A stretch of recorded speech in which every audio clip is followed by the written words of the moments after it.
This episode is brought to you by Prize Picks. You and I make decisions every day, but on Prize Picks, being right can get you paid. Don't miss any of the excitement this season on Prize Picks, where it's good to be right.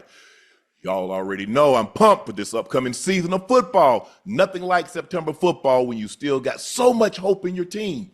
I got my guy Lamar Jackson and the Baltimore Ravens to watch. You already know I'm always picking more TDs for Lamar. Still think he was robbed of the MVP, but we're going to get it right with Lamar on Prize Picks. Also, right now, there's a max discount offer where projection lines are at the minimum. All you need to do is pick more on Lamar, 0.5 pass yards. You know what to do and what my lineups look like now. More Lamar and more than 0.5 pass yards all day with that max discount projection minimum. Prize Picks is simple to play. Just pick more or less 2 to 6 player stat projections. If you get your picks right, you could cash in. Prize Picks is also the best way to get on the action of sports in more than 40 states, including California, Texas, and Georgia. Prize Picks puts their users first, so all withdrawals are fast, safe, and secure. Prize Picks offer Venmo, Apple Pay, MasterCard, and more for quick and easy deposits into your account this football season. Prize Picks also offer injury reboots. If your player leaves the game in the first half and doesn't return, Prize Picks won't count it as a loss. Okay, Prize Picks, I see you for the people. Prize Picks is the best way to win cash this football season. Which players are going off? Which ones aren't? Make your picks in less than 60 seconds and turn your takes into cash all season long on Prize Picks. Prize Picks is the best place to win cash while watching sports. Join millions of users and sign up today. Download the app today. Use code Shannon to get $50 in lineups after you play your first $5 in lineups. That's code Shannon to get $50 in lineups after you play your first $5 lineup. Prize Picks. It's good to be right.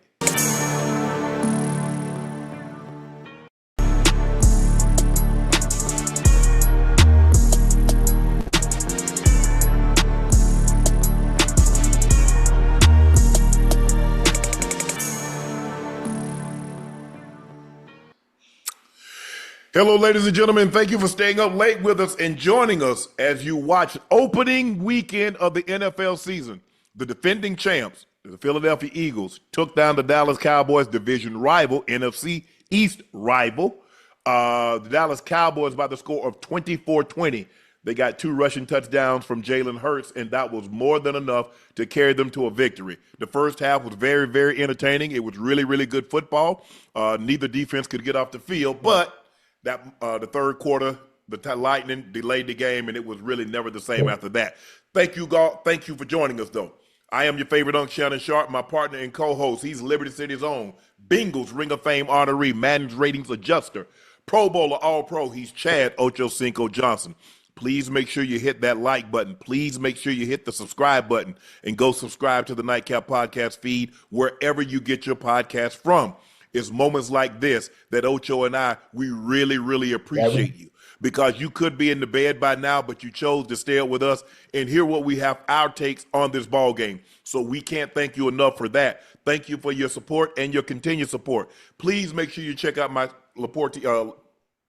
Shade by Laportier. Now, if you cannot find it in a city or state near you, order it online. We'll ship it directly to your door, and please drink responsibly. Now, we do have a special limited edition in which I created to commemorate my brother going into the Pro Football Hall of Fame. He and I are the first 2 brother combinations in the Pro Football Hall of Fame, and I thought this would be a nice keepsake. So just head over to LaportierCognac.com to grab yours while supplies last. Please go follow my media company page on all of its platforms, Shay Media, and my clothing company, 84, with 84 being spelled out. That link is pinned in the chat. We've got a new show launched under the Shay Media umbrella, Debo and Joe, with James Harrison and Joe Hayden. Please go subscribe to their YouTube page, Debo and Joe. They'll be live tomorrow morning at 11 a.m. They're live Monday, Tuesday, and Friday. Tomorrow, they're live again. It's their 3rd show. Those guys are doing great. Go over there and show them some love by subscribing and taking a look at them. Football is back. The Eagles beat the Cowboys, Ocho, by the score of 24-20. It was an awful half, a late half for CeeDee. CeeDee had big drops, Ocho, and he being that guy, he's the number one. He's wide receiver number 1. Not in this game. Not in that game. Dak threw. They had a quarters beaters on Ocho. They gobbled him up. They ran the slot. He gobbled up the safety. Corners playing outside leverage. CeeDee goes to the post.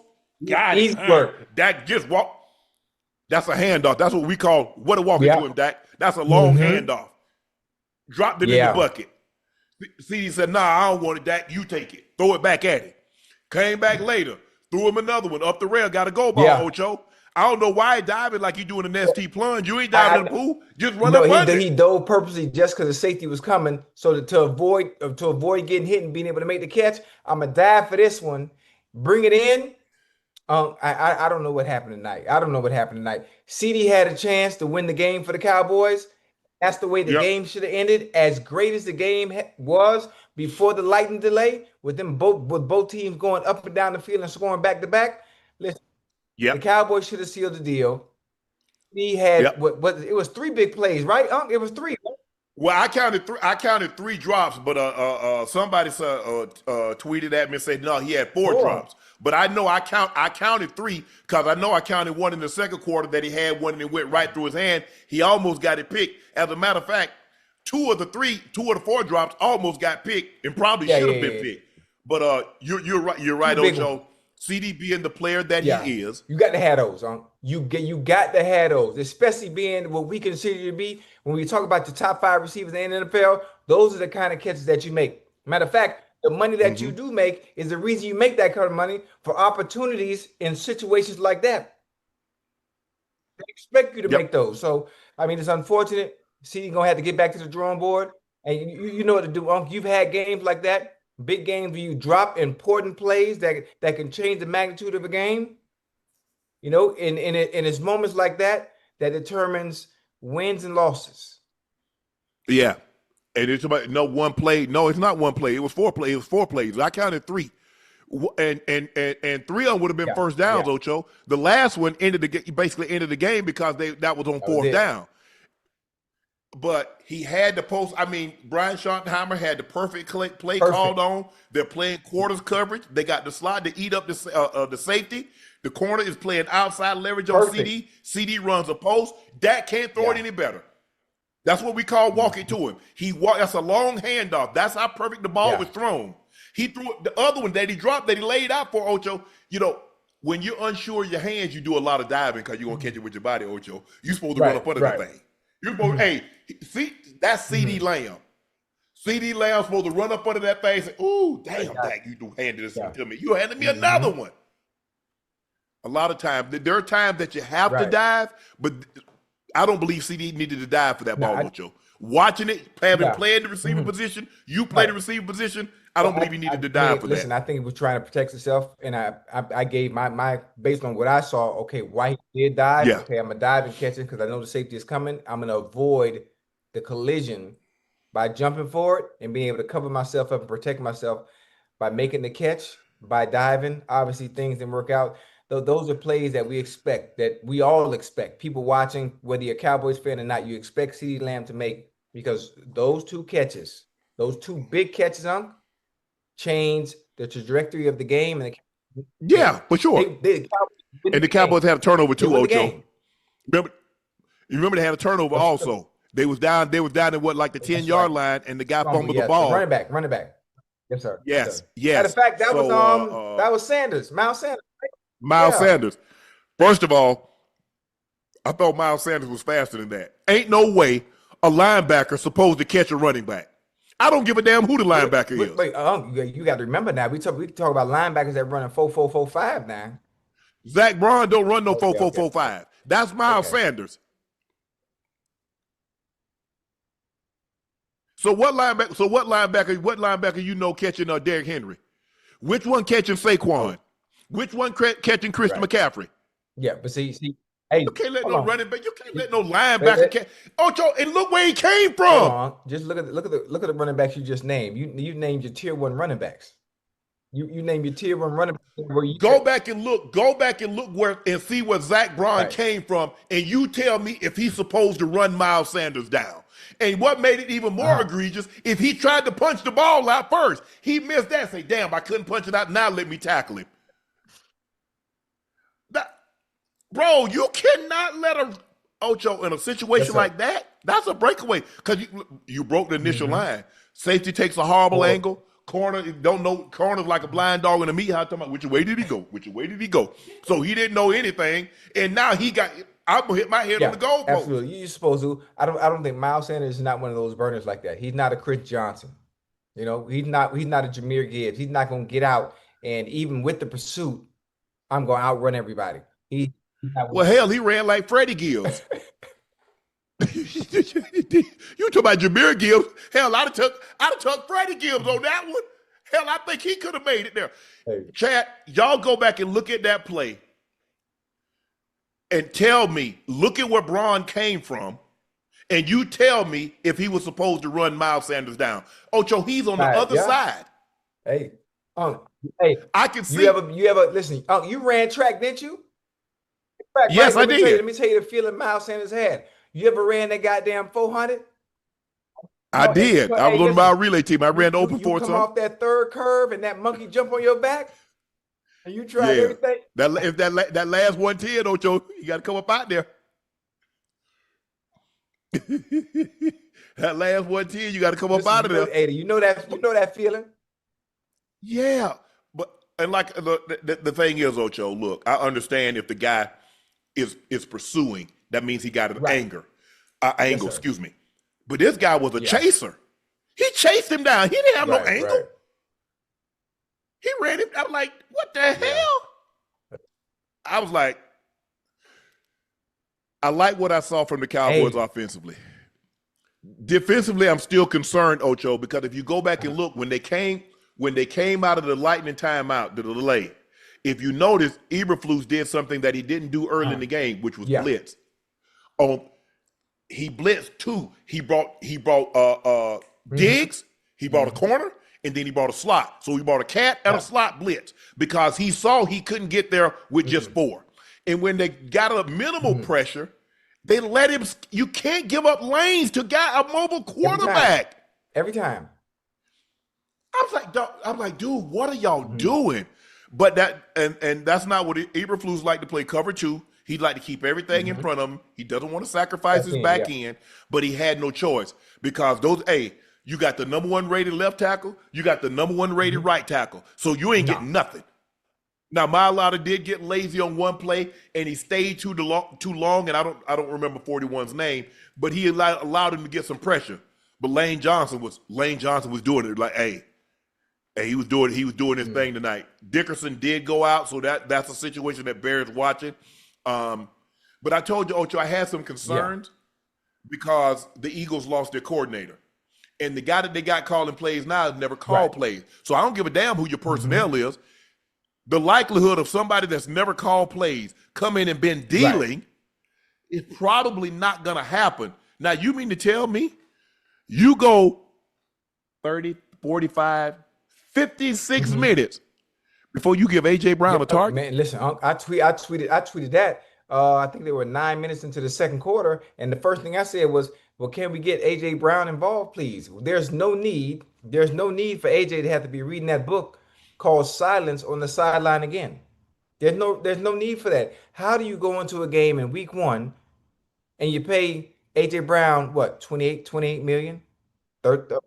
No, AJ get like 33. 33 million, and he doesn't have a target. How is he not a part of the game plan? I understand the Eagles have a way of doing things. Matter of fact, the way the Eagles do things, they went and won a Super Bowl by doing things the way they do them. But how do you not get your #1 target, your #1 receiver involved into the game early? It doesn't have to be anything extravagant. It could be a smoke route. It could be a quick hitch. It could be a quick out.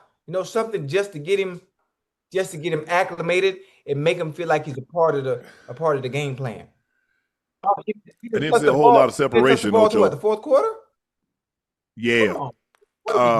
I didn't see a whole lot of separation either, Ocho. To go back when they would show a different angle, it's not like there was a whole lot of separation. It's Zach Bond, B-A-U-N Bond. I was saying Bond. Yeah. How do you pronounce it? B-A-U-N. I thought it was B-A-U-N.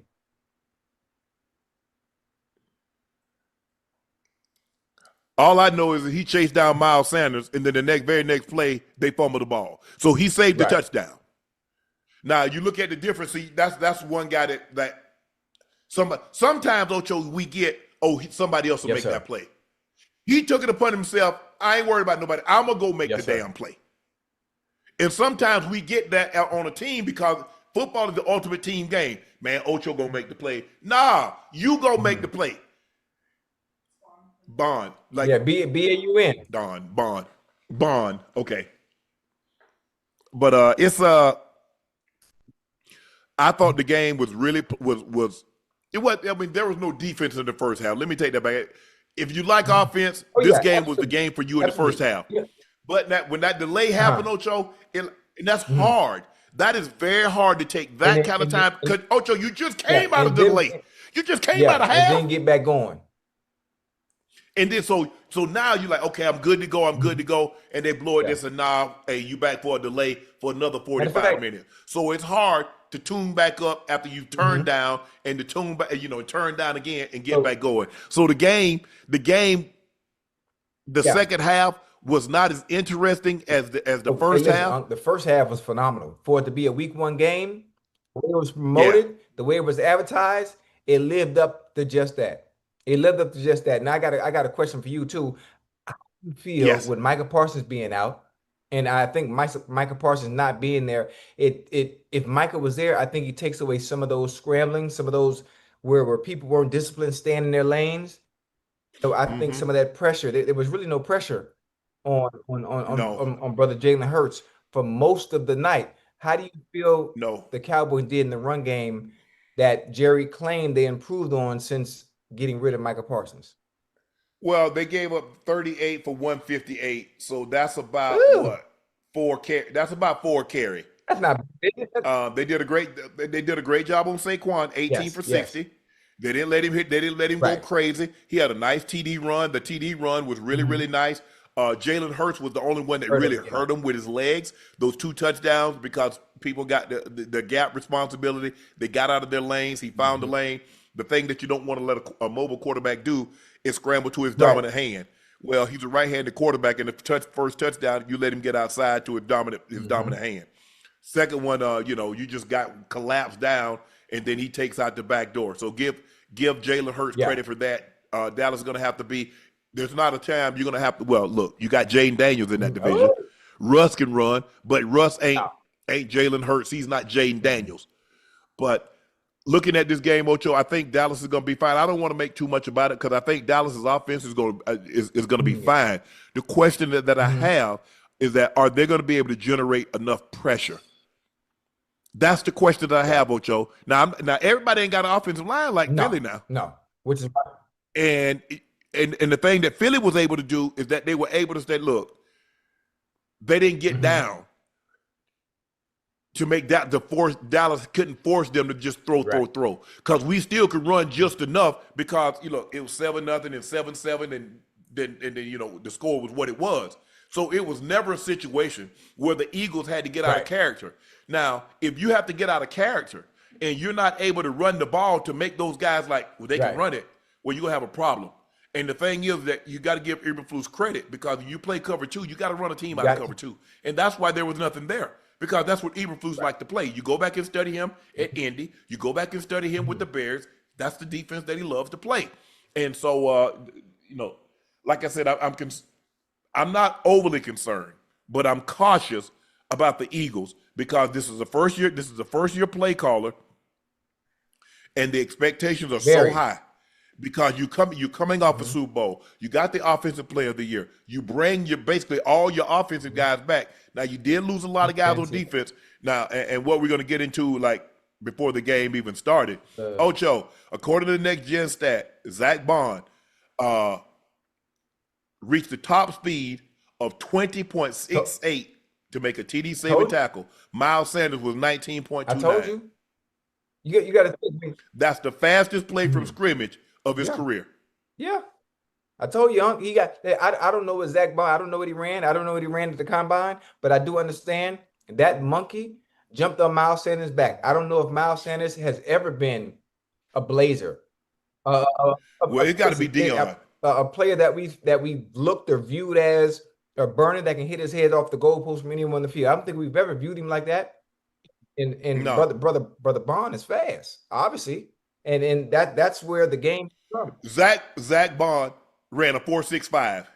Now that's when he's coming out. He's looking for a Right. job, guys. I'm got my best suit Uh-huh. on. I got my best polo shirt. I got my best tie and my best black shoes. You think he running? You think he running that time right now? 6 years in the league. Exactly. You know that football. Hey, But hold that on. just Hey, don't. let He me tell you wanted it. something. Let me tell you something. Football speed and 40-yard dash speed is completely different. You know who else ran a 4.6 and never got caught? The greatest receiver of all time. You know That's who me. else ran a 4.5 and never got caught? 4.6, 4.5, same thing. You. You know who else Yeah. ran a 4.5 at the combine? But hell, he was lightning quick and never got caught either. Yeah. That he wanted that, Ocho. That's just like, man, I can't. Because first of all, Ocho, normally 4.6, you ain't even like, man, that's a running back. Hey, at a part that say, man, he was had his, he used to work for the state. He was state trooper. Say, man, had his car parked, Ocho. Say, car went past him. Say, he probably doing 140. Say, he said, forget it. All he had to do was radio and call ahead.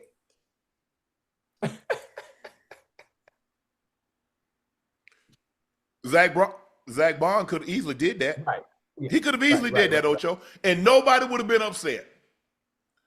But something inside, see, that's the difference between winning and losing ball game. You see the effort. Now, if I'm the Eagles, if I'm Sirianni, I'm putting that on the loop. This is the effort. This is who we are. If we want to get back to where we want to be, this is the type of effort I need from everybody. No excuses allowed. Job got to get done. That was as impressive because the very next play, Ocho, they got a fumble. Mm-hmm. And you know what's funny too? On that fumble, goddamn Miles Sanders coming through the hole. The first thing quarterback. The first thing running backs do is they put both hands on the ball. He had both hands on the ball, and it still got up out of there. Still got up out of there. Hey, sometimes, Ocho, the perfect hit. Mm-hmm. Ain't nothing you can do, man. Ain't nothing you can do. Crazy. Look, watching AJ Brown the last couple of years, I followed a little bit in Tennessee, but Tennessee was really not on our radar like that. But since the Eagles, he's probably happy they won. But he sees it. You got to be up. You know what's going. You know what's going on, Ocho. I done with a hope. I practiced all summer long.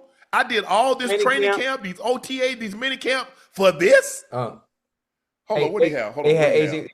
One catch for 8 yards. One. They target. had my dog out there doing cardio. Now listen, I will say this. I will say this. Some of the plays where Jalen Hurts was going to AJ Brown, when he condensed the splits, he was running. What do you call it? The dig, the 12-yard dig, the little short one. I saw. You still call it dig? I thought they had them different. Anyway, he was trying to go to AJ. Safety came down, bit on it right away. He had to come up off it. There were a few times where Jalen Hurts was going to him, but pressure got in the way. A D lineman got in the way, and Jalen had to get up out of there. So the times he wasn't going to throw the ball, he couldn't get it to him. I will say that, but the fact still remains, even still, one goddamn catch in the fourth quarter. Come on now. Ocho, if a team's gonna play you cover 2, you got to run them out of it. Because the thing was, if you look at it, when he's at his best, when he can play pitch and catch, it's single high safety. They're working on one-on-one. Devontae's one-on-one, AJ's one-on-one, X, Y, and Z. You look at the one he dropped in the bucket to Dotson. Caught him with the perfect coverage. They caught him in quarter, playing outside leverage. He dropped it in the bucket. They couldn't run him out. They couldn't run him out of cover 2. Hold on. Even if they do want to play cover 2, boom. Okay, y'all want to go in cover 2? Boom. We're gonna condense the splits, put him in motion, do spacing, find the hole, find the zone. It's simple. If you really want to get your player the ball, there's so many things you could do with him offensively. There's so many. I want to give him the ball, Ocho, but I'm not going to junk my offense to get him the ball. I'm not going to go out. See, that's what we got to be careful of, Ocho. Trying to get him the ball, getting outside of our offense, because most offenses are at their best when it's flowing, when it's fluid. And I'm not trying to force you the ball. If you go look at Pickens. Pickens had 3. I mean, Ferguson had 5. What do you have? CeeDee Lamb had 13 targets. George Pickens had 4 targets. Ferguson had 6 targets. So only Lamb should be pleased with the amount of targets that he got. But he should have had another 4 catches, or she should have had 11 for about $165, maybe $180. No. This game, brother, CeeDee Lamb. No, I'm talking about CeeDee Lamb. This game, CeeDee Lamb should have had about 200. Okay. Opening night, Thursday night, based on what I saw tonight, CeeDee Lamb should have left that game, for 1, with a W. 2, with a 200-yard game. Easy to start the season off. Easy. Yep. I tell you what, Ocho, I sure hope the Eagles don't regret letting Slay go. Hey, because boy, they was having their way with Adoree Jackson. I wouldn't. 9-year veteran. He's been playing long enough in Tennessee, in New York with the Giants. He has enough experience. Once he gets settled in, Vic Fangio understands what he can and what he cannot do, making sure whatever you need to hide, whatever weaknesses he may have at the defensive back position, you're gonna have to be able to hide that. You're gonna have to be able to hide that until he gets his confidence back, if he's lost it. You got to, because if there's one weak link that pops out on film, especially like tonight's game, what do you think every other team gonna do? You're right. They're gonna attack it every time. They're gonna attack it every time. I'm going to him. No, for real though. That's what I'm doing. Absolutely. Hey, it's kind of like when Eli Apple, wherever Eli Apple was, the ball found him. Did it, Ocho? It didn't matter where he was. He could play the slot. He could play the right corner. He could play the left corner. He could play the nickel. It did not matter. All I know, if he lined up on me, the ball coming to me. Whoever he lined up on, that's where the ball was finding. The ball's gonna find him. So Adoree Jackson, until he fixed that, the ball gonna find him. I think he's gonna be okay. He's made many plays, and once he gets acclimated in that defense, Vic Fangio understands what he can and can't do with Adoree, when to have him free, when to have him with help, when to have him the man, whatever he does best, they'll figure it out. Obviously, it's only week 1, but right now, when you watch film on this Eagles-Cowboys game, I'm not sure who the Eagles play next, but the first thing they'll say, when you look at defense, okay, we got to find the fish. I'm looking for him too. We got to find the fish. Who is the fish? Who is the weak link that we can attack? And I'm baiting. And guess what, Ocho? I'm baiting. I got some good chum. you damn right. I'm looking for it. Listen, I'm just happy football season is back. I am too, Ocho. And the thing is, if you think about it, Ocho, Vic Fangio likes to play. He likes to play nickel defense. If you notice, he liked to play Cooper DeJean in the slot. He loved to play nickel. He loved to play single high. He loved to play too deep, because he believed, I'm gonna keep everything in front of you. I got pressure now, and we're gonna talk about this in a little bit about Jalen Carter, and I don't know what the hell he was thinking. You can't. But in this situation, I'm a little concerned. The Eagles and their inability to generate pressure. Yeah. But you lost a lot too. Didn't they have who that's they lost Sweat? They lost they let Slay go. Corner one of the D linemen, big D linemen got paid. 2 of the D linemen got paid. Brandon retired. So Graham retired, and so the thing is, Ocho, is that you keep saying next man up, next man up. No. Ain't no next man. And you can't keep going 3-4 men and talk about, you got it, bro. Bro, there's a reason why you at the back of the bus. Oh, they got the Chiefs next week, Ocho. Ooh. They got the Chiefs next week. CeeDee was officially credited with 4 drops. 4 drops. 4. That ain't good. CeeDee, he's better than that. He'll go back, look at the tape. Maybe that's how he does it. I don't know what's his thought process or how he gets ready for the next game. He'll go back because he ran great routes. He was open. He just has to make those catches. He wears 88 for a reason. Oh yeah. Two of the guys that's worn 88s in the Pro Football Hall of Fame. That's what they expect of CeeDee. And those guys made those plays when the opportunity presented itself. I'm not saying he's not going to have a drop. That's I mean, hey, you're going to have a drop. Some games you go, you catch everything. Some games you go, you have a drop. Not like this. You can't have four. You can't have four. And you can't have. He had two big. I mean, back-to-back drives, Ocho. Yeah, he gonna be right. Matter of fact, have you ever had a game like that before? I'm trying to think, Ocho. No, not where I've had that many drops. Now I've had a game where I had the drop. Okay, you know what I'm saying? But I haven't had a game where I had 4 or 5 drops. No, I haven't had a game like that. But I had a game just like that, like CeeDee did against the Buffalo Bills. You talk about one of the worst feelings ever for when you get a drop of ball, right? But when you get to 2 and 3 and your teammates start looking at you, well, ain't you supposed to be him? You okay? You okay? Hey, you get him, Sharp. You get him next time. Man, please. Hey, Ocho, that's what you said after the first drop. Here we are at 3 or 4 now. It's the next time. That's why I love playing with TJ. That's why I love playing with TO, because those are the type of individuals, even though they your teammates, they gonna get to you raw. All that, it's gonna be all right. Nah, TJ and TO, man, what is you doing? We will let that one. We gonna let that RAW. We gonna let that one slide. Let the first one slide. No, I'm saying we let that first RAW slide. But that's all you get for this week now. So when we come back on Friday, Saturday, Sunday, and Monday, ain't no more getting it to you raw. Oh, pause.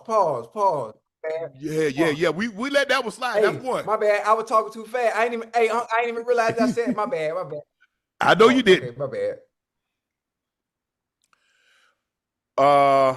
Ocho, we got to talk about the start of the game. Jalen Carter was ejected for spitting on Dak Prescott. And a new video angle showed that Dak spit first at the ground in Carter's direction, smiled and laughed. Carter then walked towards the Cowboys huddle, leaning, the two exchanging words, and Carter spit on Dak.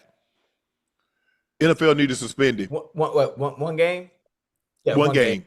Yeah, absolutely. That's feasible. I think it's feasible. Unc, you can't do that, Unc. I don't care. You can talk trash. You can say what you want to say. You can say whatever you want to say. For one, you inside they huddle. You cross the ball inside they huddle. To go at it with whatever. Listen, you're already intimidating. You're already top 3 at your position in the NFL. There's nothing you can say or do that you haven't already put on film. We need to be going at it with that. We understand what the damage you were going to do in this game. To go out there and spit on somebody, that's the worst thing that you can do to anybody, That's the worst thing you can do to anybody.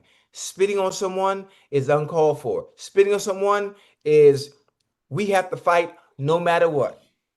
We at a funeral, we at church, we in the street. Spitting is off limits. That's something you just. I'm surprised Dak was able to restrain himself. I understand it. He's a quarterback. And anything that I do, first of all, I swing on him. I hurt my hand. I need this to throw the football. Don't swing on him. I mean, I just something. There is nobody you can find in the chat. If you switch, what if that was you, Unc? What you would have did? Jalen Carter spit on you right there in the middle of the field. I'm gonna get thrown out the game. I don't think there's any other player, and I think because Dak is a quarterback, he had to react the way he did. It's commendable. Because you don't expect like that. Chad, stop. Dak did not spit on him. Spit on the floor. Y'all need to stop. Chad, y'all need to stop with this. Oh, Dak spit at him. Dak spit on the ground. Dak was in his huddle. Yeah, Did y'all see where Dak was? Y'all make it seem like Dak walked up to him, spit on the ground right in front of his shoes. Did you see where Dak was? Mm-hmm. He walked towards Dak and spit on him. Chad, stop this. You can't, y'all try to conflate, well, he did this, so that's why he did that. No, it's not the same, Chad, and you know it. He got baited, he got cost himself, and he's probably going to get suspended the game. You do these kind of antics when you're not a good enough a player. He's too good of a player. He don't need to do shenanigans. He don't need to do this, Ocho. He's that good. He's an all-pro. He's a Pro Bowl player. He doesn't need to do any of that now. He can just let his play speak for itself. Which I know it was gonna do. Do you understand? He's top 3 at his position. Yes, I realize how good he can be. What is he doing? I don't understand. Like you're in the conversation with Chris Jones and Jeffrey Simmons. Like you are him. Yes, I don't get it. Because here's the thing. This is how I know he doesn't know how good he is, because he does stuff like this. Aaron Donald, Reggie White, they didn't have to do nothing like this. They say, you know what I'm gonna do? I get you. Okay, you want to wink at me, Dak? You want to spit? Yeah, I get you. You do. That's why quarterbacks don't do much. They don't say anything. Cause the guy they talking to can come over there and literally break their damn neck every time. I don't want to piss you off. Hey, good. Look at what Brady always say. Good hit. Great job. You're a heck of a player. He always buttered them up. I'm gonna try to stay on the good side. Jalen, you didn't have to do that, bro. I don't know, bro. You wasn't raised like that. You wasn't raised like that, man. And the only thing is, you were in a structured environment like the NFL, bro. You mess around and do something like that in the streets, and bro, you get hurt. Bro, don't do that. You too good of a player to do that. Why would you spend? I'm talking about. Think about it, Ocho. Do you think about?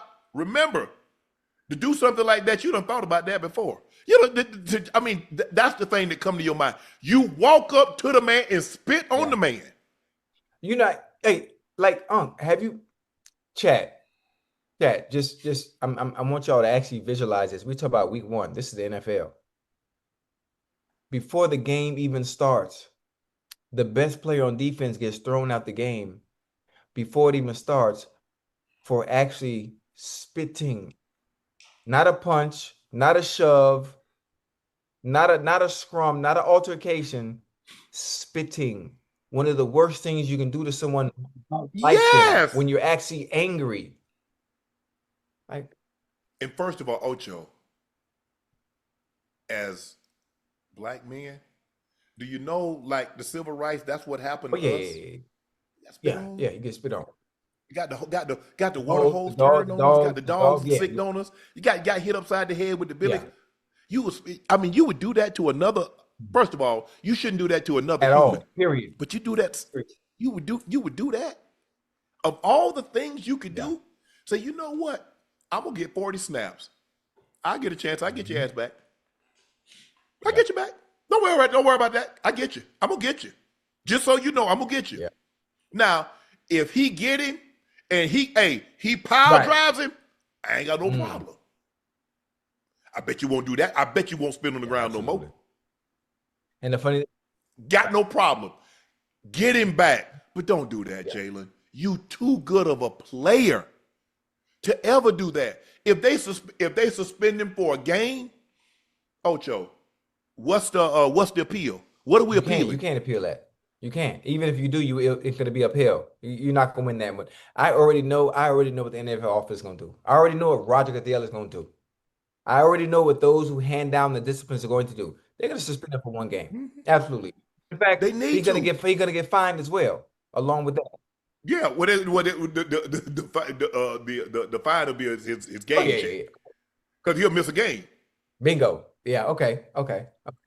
Ocho, what makes this even more egregious is opening night, Thursday night. You the defending champs. Everybody watching this game. And that's what you do? Hey, he was finna have a hell of a game, too.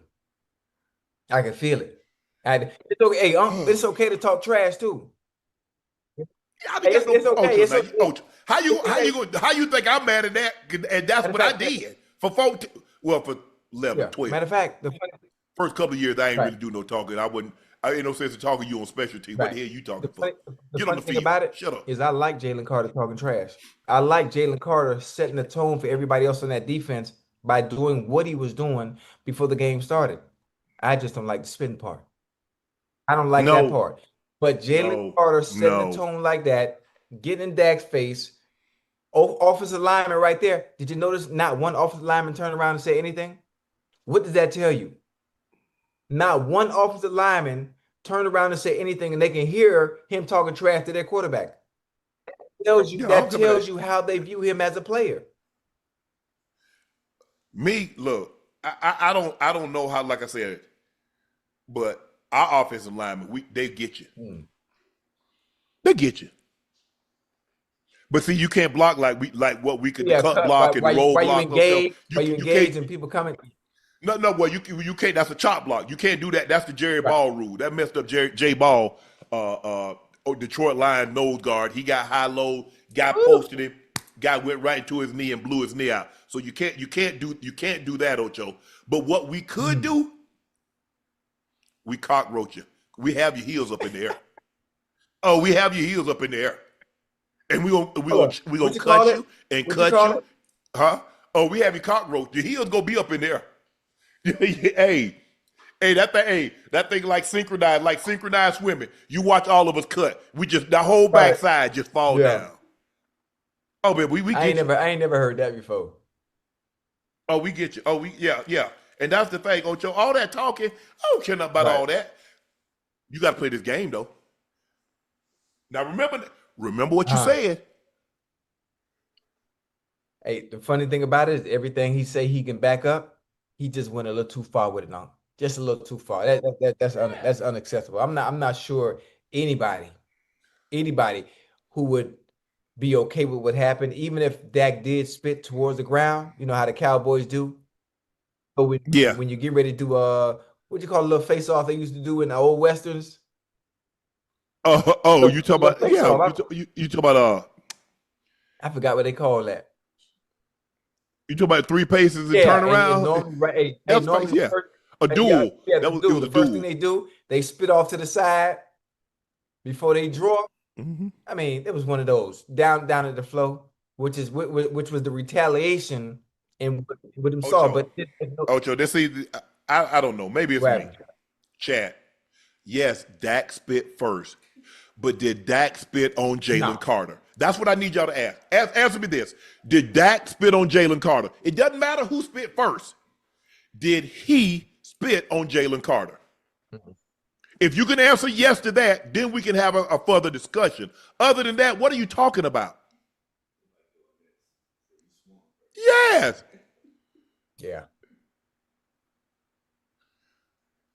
He was wrong. It's okay to be wrong. Look, I understand. If you're an Eagles fan, you're a Georgia Bulldog fan, you're a Jalen Carter's fan.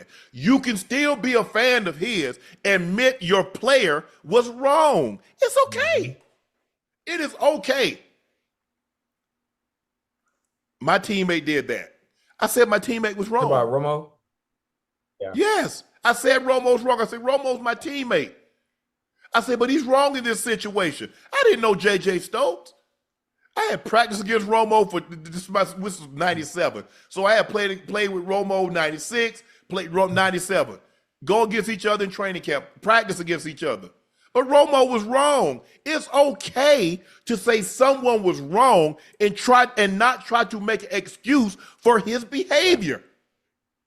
Oh, he shoved it. Man, stop. Stop. It's okay, Chad. It's okay to be wrong. Your guy was wrong in this situation. And Dak baited him. That's why LeBron's like, no, I don't get into it. It's like, what type of trade-off is that? I get thrown out the game for yelling or saying something or pushing somebody, and he get thrown out. Unless it's Steph Curry, unless it's Kevin Durant, I'm getting a third teamer thrown out. He the 8th guy on the team. I'm at worst I've ever been is 2. Most of my 22-year career, I've been 1.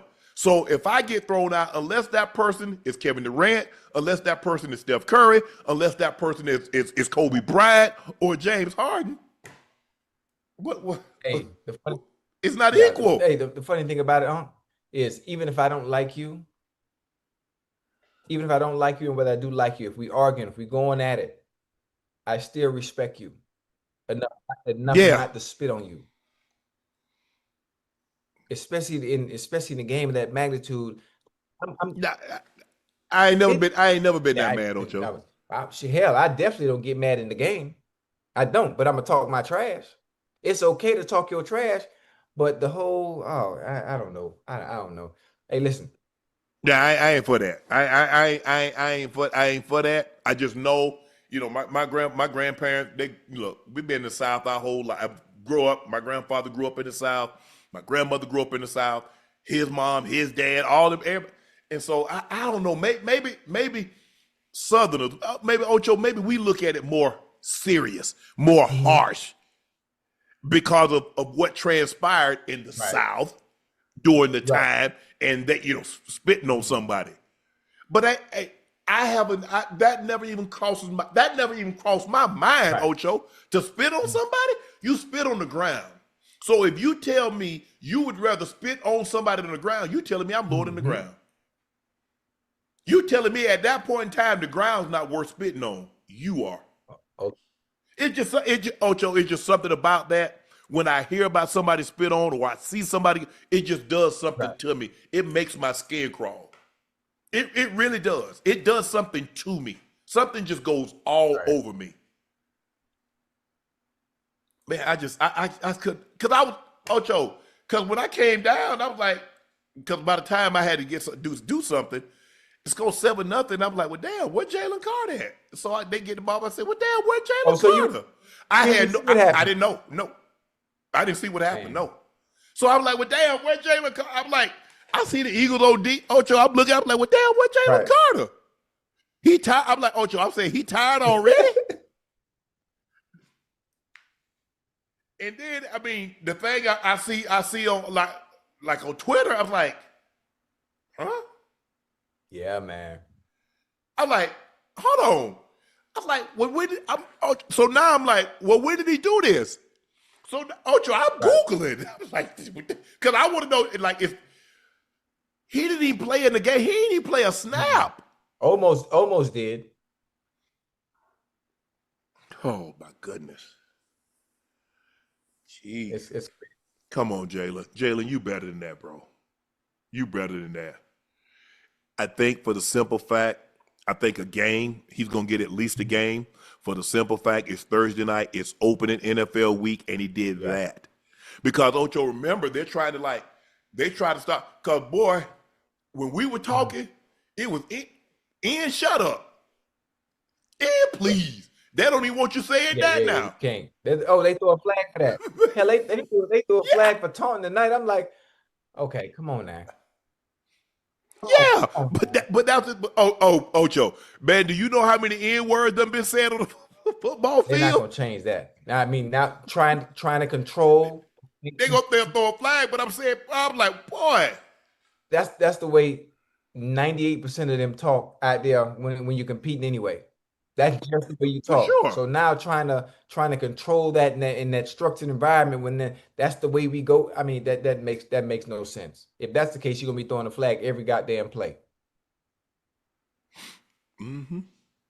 But the Eagles lose their best defensive player before he even takes a snap, and then he looked shocked. He looked surprised. Ocho, he literally thought he could do that and still play in the game. I'm like, man, he gonna talk about, He said, come on, you can read his mouth, man. Yeah, come on, man. Yeah, hopefully he was saying that to himself. Come on, man. Because I know damn well he wasn't saying that to the officials. Talk about they overreacted. No. I was like, man. Jason Garrett said he talked to Dak, and Dak told him that he was talking to Tyler Booker, had to spit. When he did, Jalen Carter was close by. Carter said, "You spit at me?" Dak smiled and said, "Why would I spit at you?" And then we all know what Carter did. Yeah. I'm glad they won the game. I'm glad they won the game because had they not won the game, guess would have been the reason why. Guess would have been the reason why that media outlets and pundits would have led with on why they didn't win. because they didn't have, you know who, that force. Right. That, According to Next Gen Stats, Jalen Hurts picked up a career-high 5 first downs on 9 scramble runs tonight, including the game-clinching third down conversion, Ocho. He also scored both touchdowns on his scramble runs. Were you impressed by Jalen Hurts tonight? absolutely. He did. Jalen Hurts picked up right where he left off last year. The offense is structured to do what he does best. It's not aesthetically pleasing to those who love offensive firepower, like a San Diego LA Chargers, or like a Kansas City Chief team, or like a Cincinnati Bengal team. That's not the way they do things, but the way they do things, it fits the quarterback situation that they do have. This is why the discourse on Jalen Hurts being a top 5 quarterback, this is where it comes from. This is where it comes from. This is some of the things that Cam and Ryan Clark and Dan Orlovsky, some of the other guys that went on about it, is where it comes from. Because, but you said something very interesting, Ocho. You know what you said? He's not asked to do what Joe Burrow, Patrick Mahomes, and those other quarterbacks are asked to do. Different offense. So you can't. So if you ask Joe Burrow to do what Jalen Hurts did, he wouldn't be a top 5 quarterback either. Absolutely not. Absolutely not. So how about we do whatever is going to help, whatever my quarterback, what is best suited for my quarterback to help our team win. And that's exactly it. He was 19 of 23, a $152, no touchdowns, no turnovers. We got a clean game from him. He allowed us to extend downs. Okay, I can live with that because he allowed us to stay on the field. Now we get more chances to get a touchdown. He scrambled and got 2 touchdowns. That's his game. If you're looking to Jalen Hurts to go out there and have 5 games where he throws for 300 yards and 3 touchdowns, that's not going to happen because that's not how their offense is set up. That's not how they built this team. Now, Joe Burrow might have that. Patrick Mahomes might have that. Justin Herbert might have that. But that's not how this team is built. So to ask him to be something, to be Burrow, to be Mahomes, that's not what he's asked to do. That's not who he is. But if you say, well, Super Bowl, you see what the Chiefs said, no, Saquon's not going to beat us. And then he picked them apart. Letting you know he can do both. Letting you know he can do both. It might not be a high volume of passes like the other 3 teams we name as examples. If I have to do it, I can still do it. But the likelihood of those guys getting 5 first downs with their legs, You're right. you're asking an awful lot, but then you don't play them like you play Jalen Hurts, and you don't play Jalen Hurts like you play them. So you have to be on your best behavior because Jalen Hurts can beat you with his legs. You know that.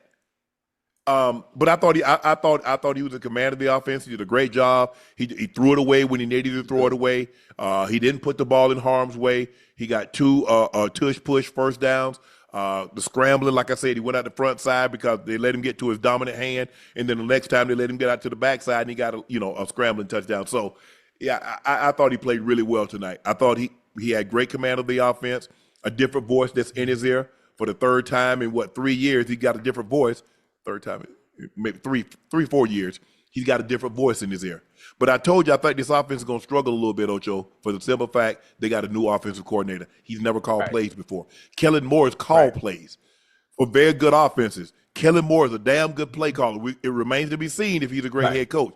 But he can call some plays. You know what's funny is I think the play calling is going to be fine because it's all, if your offensive coordinator doesn't have ego, if your offensive coordinator doesn't have ego and understands what he can and can't call based on your skill set and understanding that I can put the ball in Jalen Hurts' hands and understanding he's not going to turn it over, he's only going to do what we ask of him and nothing extra.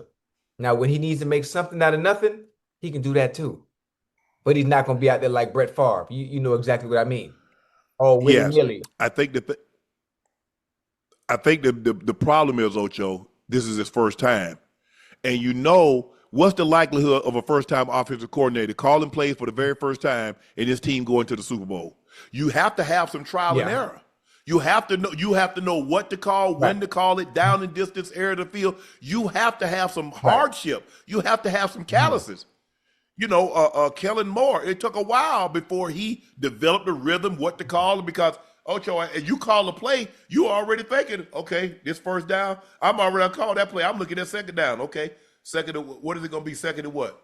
Second and 10. Second and 5 to 7. Second and 3 to 5. Second and 1. I'm on to that play. So I ain't really watching what's going on because I got to think about the next play, and then I got to see how the game is how the game is going. So it's just hard, and that's my concern. And plus, they lost a lot. That defense lost a lot of players, guys that were disruptive. That's what they missed, guys that were disruptive. And based off what we saw tonight, also not only did they lose guys that were disruptive up front, but they lost some important key factors on the back end too. And tonight, it looked kind of shaky on one side. It did. So they get the win. That's A. And guess what? Friday, Saturday, Sunday off. But who play tomorrow? The Chargers and the Chiefs, huh? Chargers and the Chiefs in Brazil. Wait, well, what time the game come on in? I think like tonight. Hold on, what's the time difference in here in Brazil? Don't start me the line. Yeah, what's the time difference between here and Brazil? Starts at 5 o'clock. It's 8 o'clock your time, but it's 5 on the West Coast. 8 o'clock my time, 5. Okay. That's good. I'm down here in Cincinnati, so I'm excited. I'm going to I'm down. I went to Bengals practice today. I went to walk through. Yeah, I sat there, talked with Zach for a little bit. Obviously saw T Hicks, saw T and Chase and all them boys. Right. I was after that. Matter of fact, I talked to Duke Tobin too. I told Duke he's doing one hell of a job. I talked to Duke, and I saw all the defensive line at E&O, little place down here on the banks. The whole defensive line, all of them, Shamar Stewart, Trey Henderson, BJ Hill, all of them was in there. I guess it was like how sometimes you have positioning outings. Yeah, I like that. Hey, I like that. Dog, them boys huge, boy. And I think I've been away from the game so long. When you get up close on people, like when you obviously when we playing, you're used to it. And I'm like, God damn, man, Shamar Stewart wide, Trey Henderson wide. I'm like, what the hell? I feel the same way. And listen, I told BJ Hill, I said, but y'all boys enjoy it, man. Get your drink, get your food. I got y'all. Man, I went to the bathroom and left to the hotel. Man, I went out the back door. I went out the back door. I'm looking at what they ordering. I'm like, whoa, what is y'all doing? Hey, hold on, that's how y'all eat? I said, you know what? I thought to myself, let me see. Shamar Stewart, you just got paid. BJ Hill, you making good money. Trey Henderson, you just got $14 million advance or pay raise. Y'all good on the bill. Man, I went to the bathroom and went out the side door, man. Jerry Jones says he was so impressed by what he saw from Brian Schottenheimer tonight. I'm proud of him. He had us ready to play. Said he felt sick for him that they didn't get the win for him. I did. I thought Shotty, he had him ready to play. I thought he called a really good game. Look, 24-34, but Dak had some drops. Now, it's interesting, Ocho. What did you think about the unnecessary roughness on Ferguson? I wish they'd have showed it again, but it looked like it was cover 6 because it looked like they had half and they played quarter. It might have been quarters, but it looked like Dak led him across. He did a little bit. Hey, can I ask you a question too? With the rules today, what is he supposed to do? I don't know what he's supposed to do. I guess he's supposed to let him catch it first. No, that was Blankenship. I'm sorry, Blankenship. What is he supposed to do in that situation? When you play football, you have to dislodge the ball. You have to. Mm-hmm. So you're handicapping the defense. The defense is already handicapped. Where in a minute, they're gonna be playing two-hand touch. Right. You got to be able to make a play on the ball to dislodge the ball. Like I don't understand what the NFL is doing. I understand you have to protect your players. You do, but you also have to allow them and give them a chance to make a play on the ball so it's not a touchdown. Quarterback got to protect the player. My job as a defensive player is not to protect an Right. offensive player. That's your job, Right. quarterback. Don't you hang him out to dry. Yeah, you're right. Ocho, he's bobbling the Yeah. ball. Okay, I'm gonna go low, so I don't want to hit him in his head. But when he bobbles the ball to fall, if his head Right. is here, and I'm going to try to hit him in his body, and he bobbles the ball, and guess what? He comes right down into my area. So what am I supposed to do? I don't like it. I don't like it. I wish there was a rule on a play like that is a bang. It's a bang bang play. It's a bang bang play. What is he supposed to do? Nothing, because like you said, it's bang bang. That's what that means. I don't understand. I don't understand. And people don't understand. It's like, bro, that's instantaneous. Yeah. I mean, you hesitate because we've seen guys like, try to get an interception, and then the guy go out there and catch the ball. Bro, don't worry about the interception. Knock hell out of it. Yeah, you got to. You probably going to drop it anyway. Speaking of interceptions and being more aggressive to the ball, the beautiful one-hand catch, the hurricane. No, I'm not talking about this game. I'm just saying this. The hurricane game. That's Notre Dame. Yeah. Boy, the ball's supposed to be going the other way. As a safety, be aggressive. That ball's supposed to be going the other way. You sitting there waiting for it to fall in your hands, and while you're waiting for it to fall, that's the difference in today's rules, huh? You know what's supposed to happen? Your helmet's supposed to be rolling on the sideline. They're supposed to be backing up on the field. Exactly. And them doors supposed to be swinging. Them doors supposed to be swinging open, and they come out. That's what's supposed to be. I'm sorry, Ocho. That's what's supposed. That's the difference. That's the difference in today's game. The dude catching the ball with one hand. Yeah. Hey, laid out backwards, like he on the beach. Perfect. He perfect. That's how the stretcher have him. Just like that. That's how boy. But see, that's the thing with the rules now. When you got a targeting, you got defensive receivers, and you got all that. That's what you allow to happen. You get guys catching balls with one hand, being pretty across the middle. Yeah. Hey, your era, my era, or any era before. Who catch it? Man, please.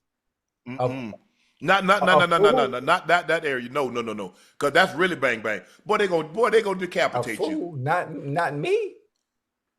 Yeah, they had big. I'm talking about big. Go back and look. When you go back and look at the Niners, you look at the hitters, and you look at Atwater. You look at you had Ronnie. You had Atwater, Ronnie, Dennis Smith. You had David Fulcher. You had Mark Carrier. You had Tim Hawk. You had Chuck Cecil.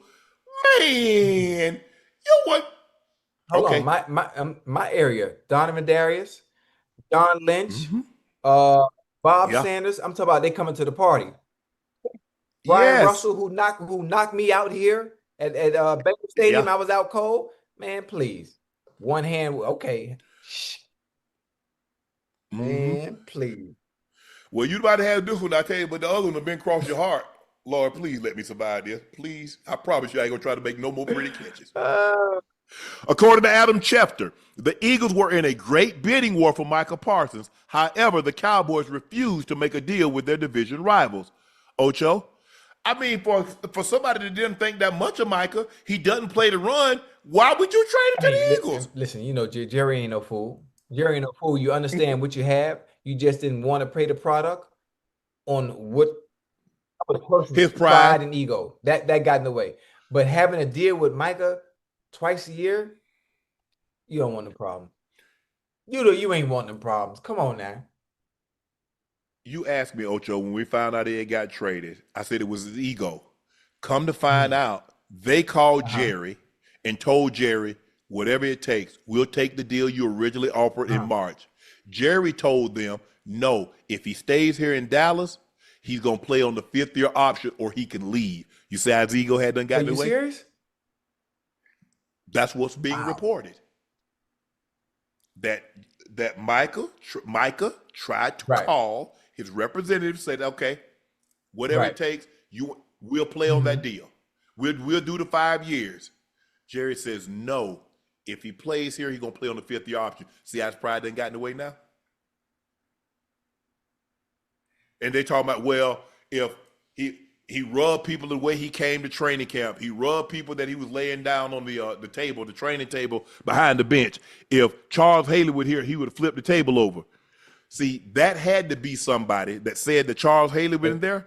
That had to be somebody in the higher up that was there when Haley was there to know what Charles Haley was like. Because everybody on that team nobody know Charles.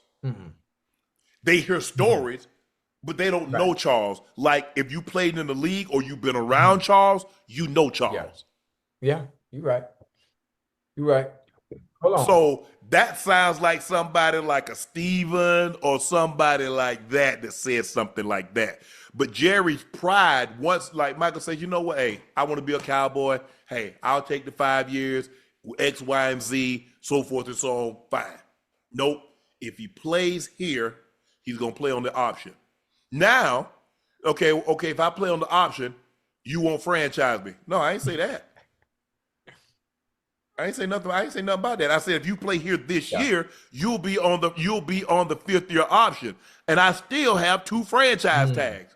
So that was the best thing. I think it was the best thing for all parties involved was to go ahead and cut ties.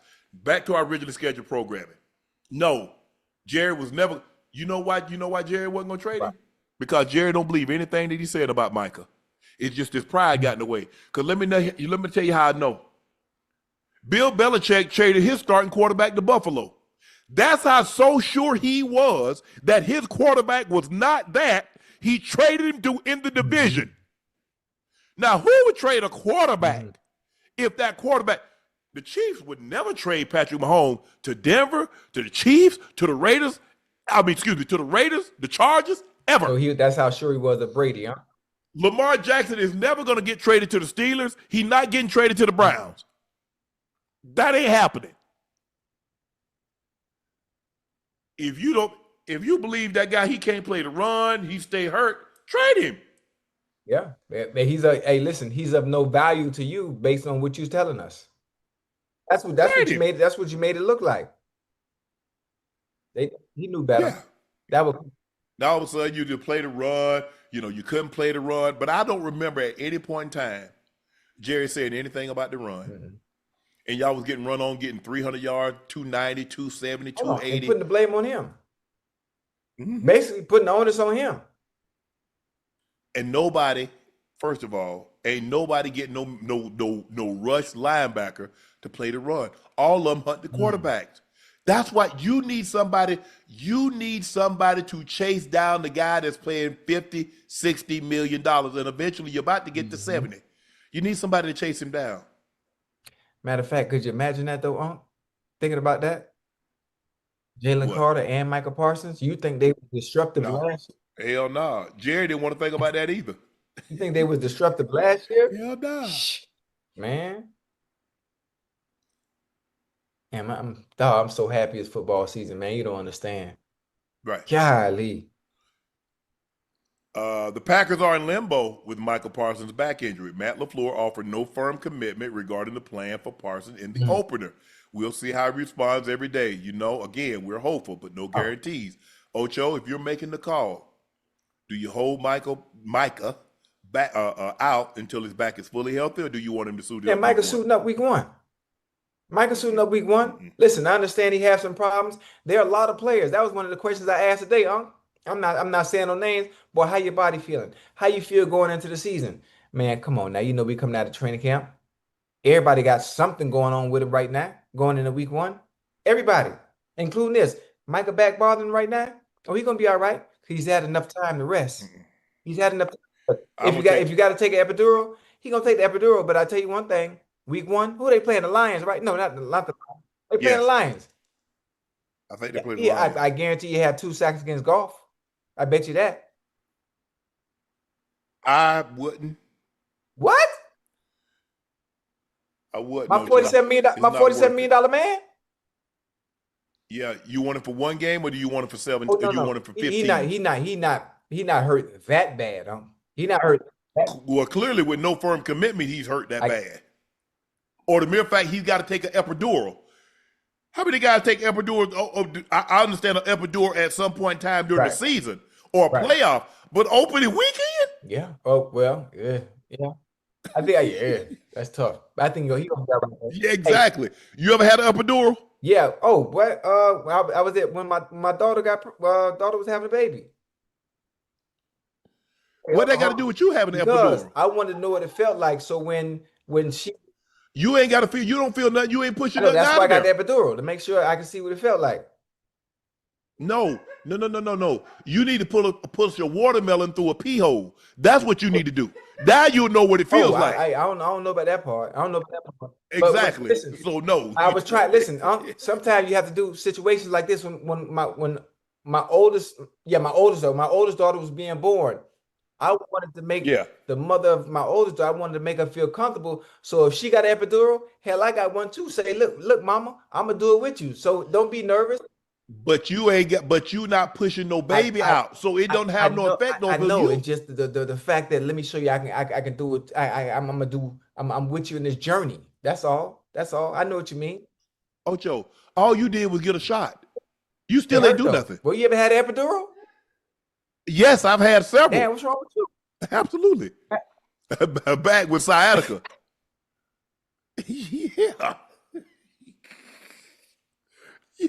It's not the same thing for you as it was for her.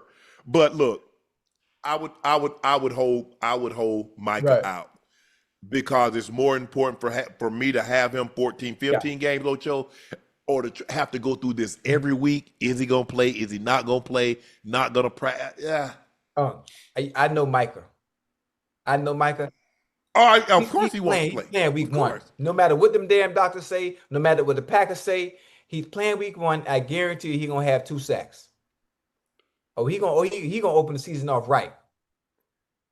I think the thing is, sometimes you have to protect us from us, because that's how, we understand we got a finite period of time to play this game, and there is no senior league. So once it's over, it's over, and you want to make sure you maximize every opportunity that you've got to be the best you can possibly be. But in this situation, Ocho, I'm going to err on the side of caution. I would go another week. But I know he wants to play. He wants to show that, look, he got $120 million at the time of signing. He's making 47. I mean, he blew the market away. They say okay, when he said reset the market, he double reset it. Mm-hmm. Yeah. And that sciatic nerve, Ocho. Boy. Yeah, I don't know nothing about that stuff. I ain't never been hurt, Unc. So is it that bad? Man. Sometimes, Ocho, it gets so bad, man, you pee on yourself and won't even know. Huh? The nerve, boy, you be, leg droop, you have the dead leg. Sometimes you be sleep, Ocho, you try to stand up. That sciatica have it just like that. Boy, you can't sit down, man. Boy, that thing have you walking sideways. God, how did that even happen though? That was like by old age or just injury? Nah. Sometimes you have a pinch, an impingement, and it starts pressing that nerve. On it. Woo! According to ESPN, Bill Belichick has officially banned Patriot scouts from North Carolina practices. Reportedly, Lombardi informed the Patriots that they would be banned from USC the day before one of their scouts was scheduled to visit in August. Ocho, this being petty. Wow. Belichick's biggest selling point is that he can get college players ready for the NFL. So why would he stop an NFL team, Ocho, from properly evaluating? Ocho, that's petty. Are you doing that? Coach Belichick, damn. You don't side with him. You don't understand why he's doing it? No. So okay, if that's the case, why not ban Buffalo, Kansas City, Philly, the Cowboys? Why everybody you just named didn't do him wrong? There ain't nobody did him wrong. Named didn't do him wrong. Obviously. Ocho, the man has Spygate. Ocho, the man has Spygate, and he Hold on. Anyway. Can I ask you something? After Yes. Spygate, did they go on to still win another how many championships? After? Yeah, but it was the fact that they Yeah, did yeah, it, and he did it. yeah. Ocho, they sent out a memo, said anybody taping from field Yeah. level, stop it Yeah. immediately. Can I, and he did. hey, Mr. Kraft stuck by hey, him. my teacher told me in high school, my teacher now, if you're not cheating, you're not trying. Now I'm just telling you what he told me. What you try? Ocho, he said, what's it? Let me ask you a question. What's his biggest selling point? What's his biggest selling point? What can he sell that no other college coach can sell? 6 championships. Thank you. And I know players that can play in the NFL. Yeah, you're right. Well, let the scouts come see him. You're right. But what, Ocho, you got 20 years. Ocho, you got 20 years. I mean, I'm not sure that. Did Robert Kraft just take a shot at that? If they met in different lives, right? I'm not so sure Mr. Kraft would hire Coach Belichick. It was a perfect situation. It was a perfect situation. When I say hired, I shouldn't say that because he did hire him. He gave him a first-round draft pick to get him from the Jets. I'm not so sure they would be best friends. I'm not so sure they would even be friends. But somehow Mr. Kraft swallowed his ego, swallowed his pride. Oh, nobody talks. I mean, hold on, wait a minute. I'm cutting all these checks. I'm paying $200 million in salaries and all these everything. And I can't say nothing about my team. And what Mr. Kraft did. Took a back seat. Yes. Yes. Listen, they both. Come on, Coach Belichick. You also have to understand with Robert Kraft, he's been taking shots at Bill. So Bill, he feels some type of way, huh? He feels some type of way. You got to understand what Bill has been through. I think Bill might have been. Bill was forced out the door. Now he was forced out the door. He was replaced with one of his players, and it just didn't sit right with him. So he's back in a position of power. You know what? I ain't letting none of you know what in because me and Mr. Kraft beefing. You got rappers got beef right now. You got Bill and Robert Kraft beefing. Everybody beefing right now. Mr. Kraft said this week that when Coach Belichick retires from coaching, the Patriots will give him a statue alongside Tom Brady. Well, just put up honoring. When the great 20-year era ended, it was always my intention to commission a statue for both Tommy and Bill when their respective careers were over, playing and coaching. When Bill's coaching career ends, we look forward to sitting down with him and having a statue made right next to Tommy. I like that. He not petty. Now think about it. How long did Jerry Jones wait to put Jimmy in the Ring of Honor? This man said, I'm building a statue. Hold on. Right next to Tommy's. Hey, he said it. That you taking the owner's word for it? The man, stop it. Yes.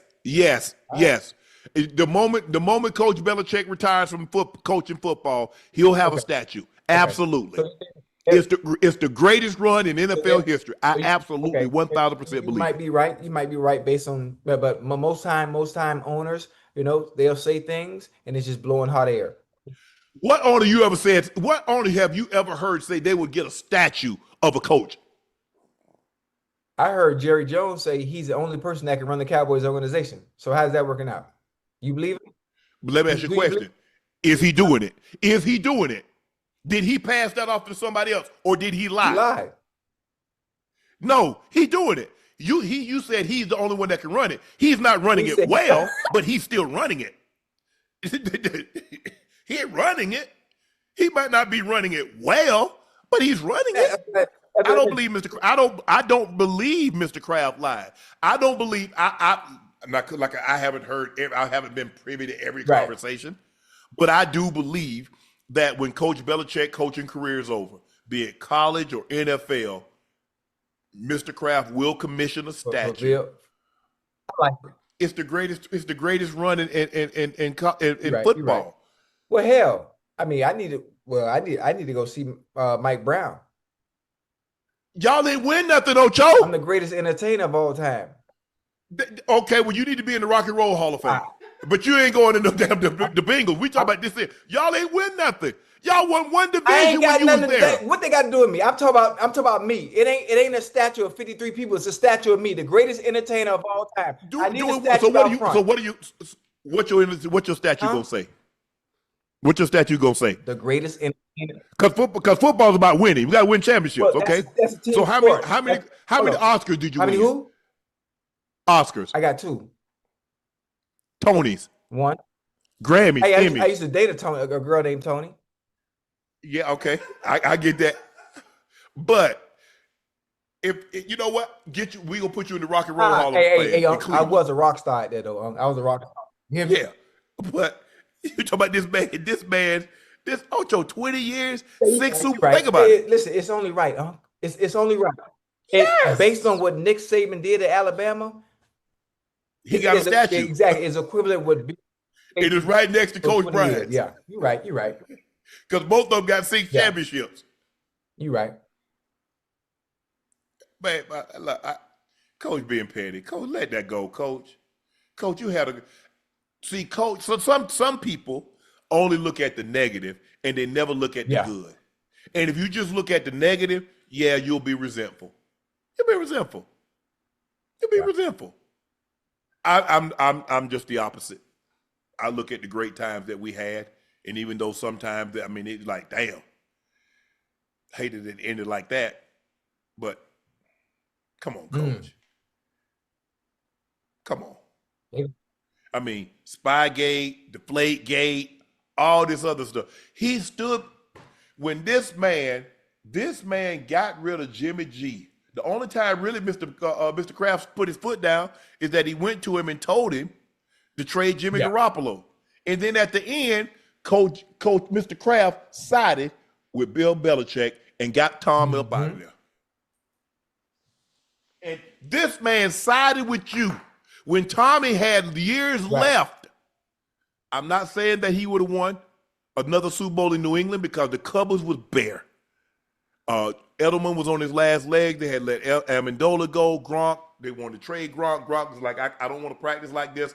He was beaten down. So I'm not saying that Tom would have won another Super Bowl in New England because the cupboards were bare. And he was right by going because he proved once and for all who was the reason behind this dynasty. You have to give the majority of the credit, even if you give him 51 to 49, he gets more credit because we saw him leave and go somewhere else and win another one, and we saw what happened once he left. It's really that simple. You're right. It's hard to argue with that. But I still deserve a statue, but go ahead.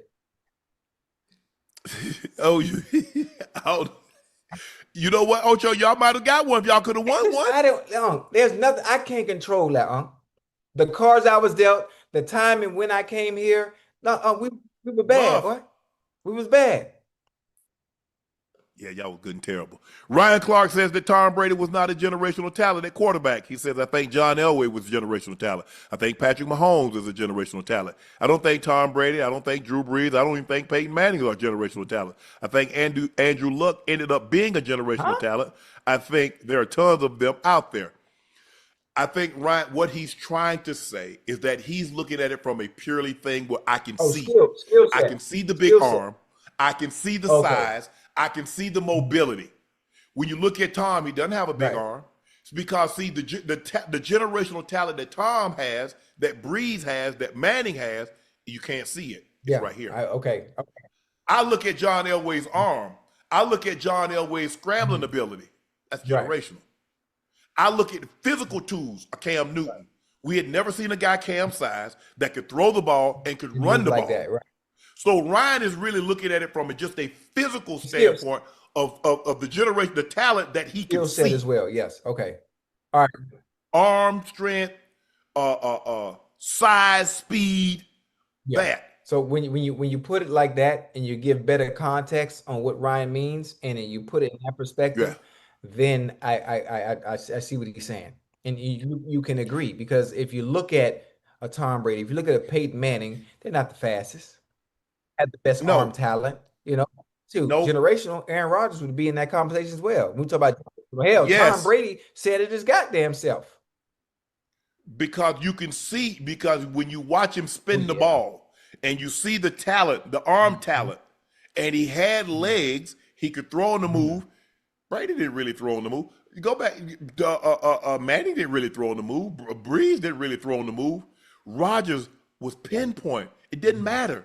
You can flush him left. He can, if you flush him right, you get him away from his dominant hands, he could still roll left, open his hips, and throw the ball on target. You flush him out of the pocket to his dominant arm, he can throw the ball on target, on point. You keep him in the pocket, he can change arm slots. He can go over the top, he can go side, he can go 3/4. It didn't matter. So I think, and like I said, this is Ryan saying, I believe those, because I believe Ryan is speaking purely from a standpoint of physical things that I can see. I can't see, I mean, they don't, neither one of those three, those three didn't have no strong arms. They weren't the most mobile. They couldn't run Very fast. accurate, though. They look at Josh Allen as generational. He's 6'5". He can run. He's got an arm. He can throw it through a hurricane. They look at him as generational because he has physical traits that you can see. What Breeze and Brady and Manning possess, you can't see it, Ocho. So that's, I think that's the thing. And people are like, hold on. He said they're not generational? You talking about maybe two are going to be, ain't getting out the top 5. Two of those guys that you mentioned not getting out of the top 5. Brady's going to be 1, and Manning's going to be somewhere between 2 and 5. It all depends. You got him in front of Montana, you got him behind Montana. You got him in front of Mahomes, you got him behind Mahomes. But that's it.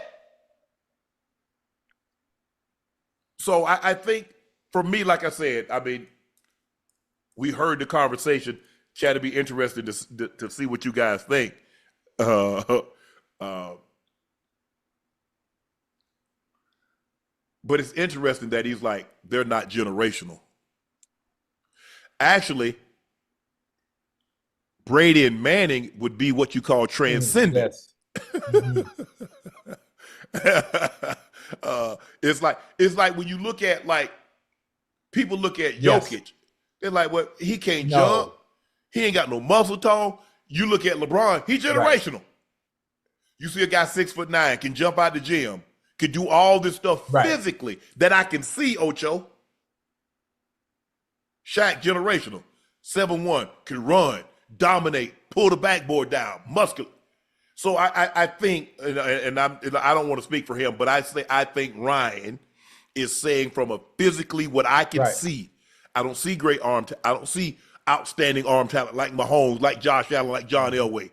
I don't see legs like Lamar Jackson, Jalen Hurts, or Randall Cunningham, or one of those guys that were mobile. I don't see that. I don't see a guy that can try and change arm slots. I don't see a guy that's just as effective in the pocket as he is out of the pocket, like I see Aaron Rodgers. So that's my 2 cents. That was his take on it. I think those guys are I think, like I said, for me, Brady and Manning is transcendent. They're not generation, because the generation is 25 years. These guys are transcendent. So that's what I think about that. Andrew Luck. Wait, Andrew Luck? No. Because here's the thing. Let me ask you a question. When people looked at Tom Brady at Michigan, nobody said he was transcendent. Nobody said he was generational. People thought Peyton Manning was going to be generational. They talked about him since he got enrolled in school. They talked about him being the number 1 pick. The same thing with Andrew Luck. The same thing with Trevor Lawrence. Think about when Trevor Lawrence set foot on Clemson, they say when he comes out, he's going to be the number 1 overall draft pick. I've been damned. The same thing they said about Luck, the same thing they said about Elway. To this day, I think Mel Kiper still say John Elway is the highest rated quarterback that he's ever graded. He's received the highest grade. but John had things you could see. You saw the arm, you saw the legs, things that you can see. Right. You can't cut their head open and look at their brain. You just know they're picking your ass apart. Yeah. Yeah. I totally understand what Ryan was saying, especially when you put it in the better context like that. You know, with the comparison of Aaron Rodgers and the other players that he views as generational talents. But right. Tom Brady and Peyton Manning, they stand alone in a class of their own. For sure. Alone. For sure. You know, there's some other quarterbacks up there with him, but generational, Because when you look at Joe Montana, look at Joe. He have no Cam body. He have no Mahomes arm. He didn't have Lamar legs. That joker was mentally. Babe, but that on 3 steps, the ball was gone. Right 5 steps, the ball was gone. He throwing the ball so you can catch it and run. So I think that's what he's like I said, I don't want to speak for Ryan. He said what he said. I didn't see it. I just saw the thing, and everybody it was trending. So I was like, okay, what RC say today? And then I heard what he said, that those guys weren't transcendent, and so I was like, okay, is he looking at it from a clearly physical That's the only standpoint? way to look at it. Things that he can see. That's the only way to look at it. Even come up with that, with saying that it has to be what you can see. It has to be that it factor that makes something generational. Mm-hmm. It's based on the visual. That's it. Because that's the only way to gauge it. Right. So, but I think to say that now, after all that they've accomplished, they're at bare minimum generational. Oh, yeah. At bare minimum.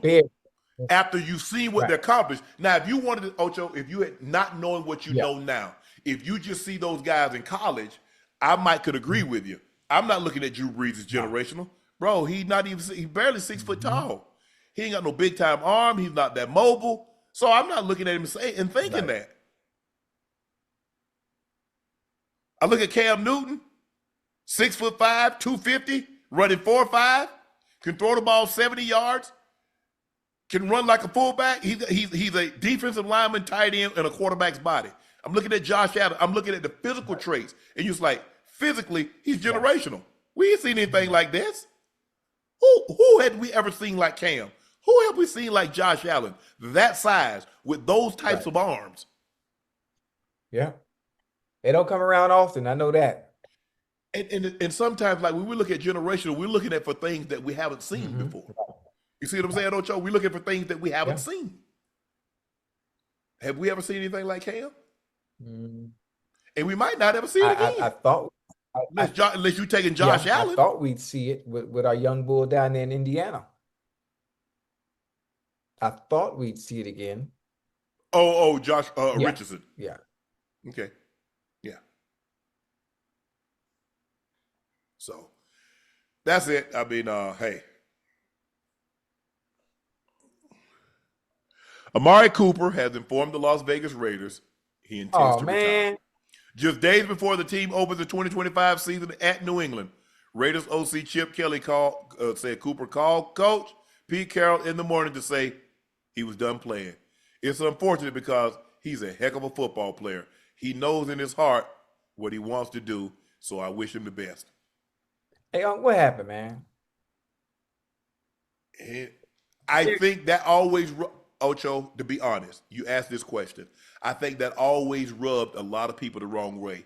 They sell the physical talent, but they didn't see the burning passion. That's what you heard about. You heard about that in Las Vegas the first time. That's why they traded him. You heard about that at the Cowboys. That's why they did what they did. Immensely, route runner extraordinaire. Great run after the catch, but a burning desire. I don't think that was it, though.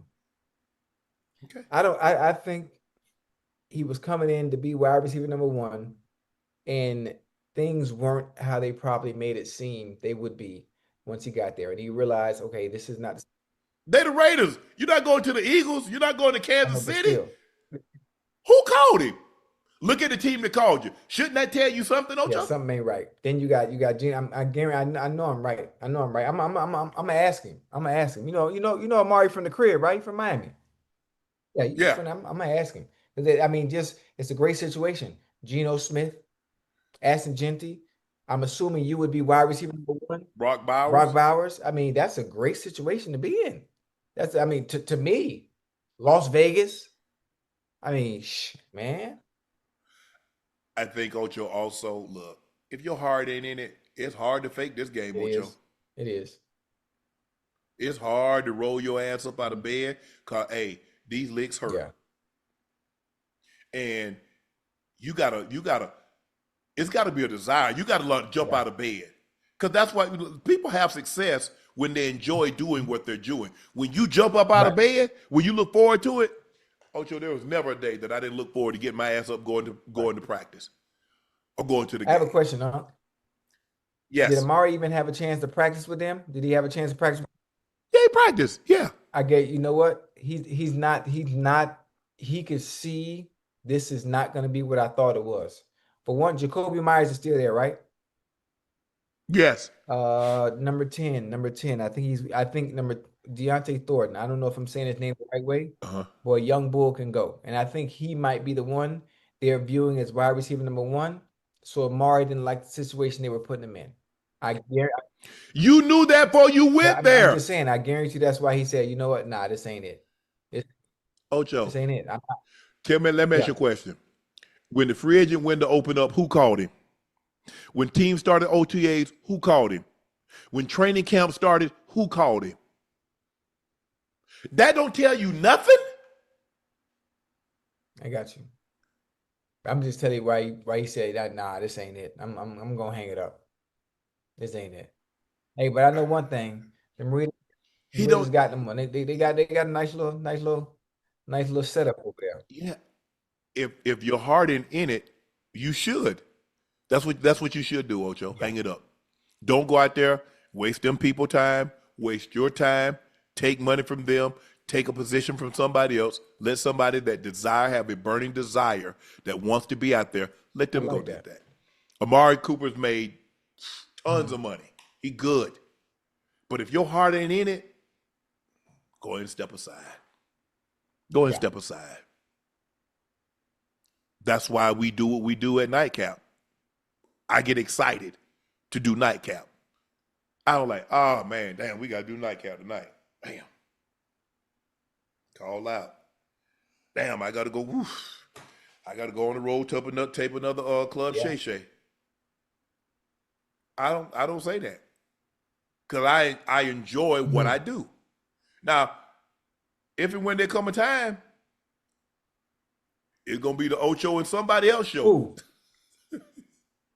Ocho and somebody, Nightcap, Ocho. I told you, no. You can't leave because we haven't even going into our second half of our show. Ocho, you do realize I'm 57 That's though, what's Ocho. gonna make it so fun. How long you want me to do this? No, not Unc Ocho. I'm talking about our other show, the adventures of Unc Ocho outdoor activities. We ain't even got How long you want me to do this? I'm 57. Still, you ain't answered that. Did you ever see the movie Two Grumpy Old Men? That's gonna be us. That's gonna be us. Two grumpy old men. Oh, Jack Lemmon and Walter Matthau. Yeah, man. I'm telling you, listen, we gonna do this thing till the wheels fall off. Again, and we don't have everything that's being filmed content-wise, it's all the young kids. Like we have to have some for our age group, for the old folks, doing stuff the old folks like to do. You know, jumping out of planes, going fishing, barbecuing, listen to Frankie Beverly and Maze. First of all, you don't know how to skew. Huh? You don't know how to barbecue. Oh, nah, I'm not gonna be. You gonna cook? Man, I definitely don't know. I'm gonna be the DJ. I'm gonna be the DJ. I'm gonna invite the old folks. I hire somebody to barbecue. Okay, that'll work. We got something coming. We got something planned, Ocho. We got something planned. Yeah. Anthony Richardson agent I guess it's Derek Jackson met in person last week with GM Chris Ballard to clear the air. Jackson called the meeting a very constructive opportunity to let feelings be known, according to ESPN. The report says a trade was not requested, but was broached in the meeting, and that Ballard reiterated the Colts don't plan to trade Richardson. No. Hold on. I'm trying to let it was constructive, but let feelings be known. You got Ocho. If Richardson had taken care of his business, would we even be here? Absolutely not. Not. So we're gonna shift all the blame and all the onus on the Colts. So what is the culpability of the player? We can't say, Ocho, they ain't give him no weapons. Huh? He got 3 good ones over there now. He got a Pro Bowl, all pro running back. He got a solid offensive line. 4 good receivers. I'm trying to figure out, so and they talk about to let feelings be known. Your feelings should be hurt. You should be disappointed that he allowed himself to be in this situation. Right. Colts, you knew he was a project. You said that. And you said it's going to take time, yet you threw his ass out there. You didn't have a vet to compete with him, and you threw him out there opening week. So you're just as responsible as he is. Yeah. He can only do what he can do. He only can do what he knows. You said he was a project when you took him. Well, if he's a project, you let him develop. You don't feed him to the wolves. Ain't got no patience, huh? Not these days. Well, you can't make him a project then. You got to take a proven commodity, or as close to a proven commodity as you can get. So many of them. It's only so many of them. You got to understand, finding a good quarterback, not a great one, finding a good quarterback that you can beat around. True. It ain't like picking apples off the goddamn tree in the summer. It ain't that easy, which is why it's so difficult for teams to find someone they can build a franchise around for a decade. It's hard to find your next Lamar Jackson or your Josh Allen. Hell, the Bengals have been pretty good when it comes to quarterback and receivers. Everybody can't be Green Bay. We've only had 3 quarterbacks in the goddamn past 30 years. It's difficult. Here's the problem. Normally, people take projects like they did Lamar. They said Lamar was going to be a project. They took him with the 32nd pick. You don't take him with the 3rd pick like they did in San Francisco, like they did in Indy. You take a project with the 3rd pick in the draft, with the 4th pick in the draft. I have a question. Yes. Every scout, every GM, every owner that looked at Lamar Jackson at Louisville and said, this is the project, had no position, has no business being in whatever position they in. There's no way you saw Lamar Jackson play at Louisville and thought him coming to the NFL, he's a project at the quarterback position.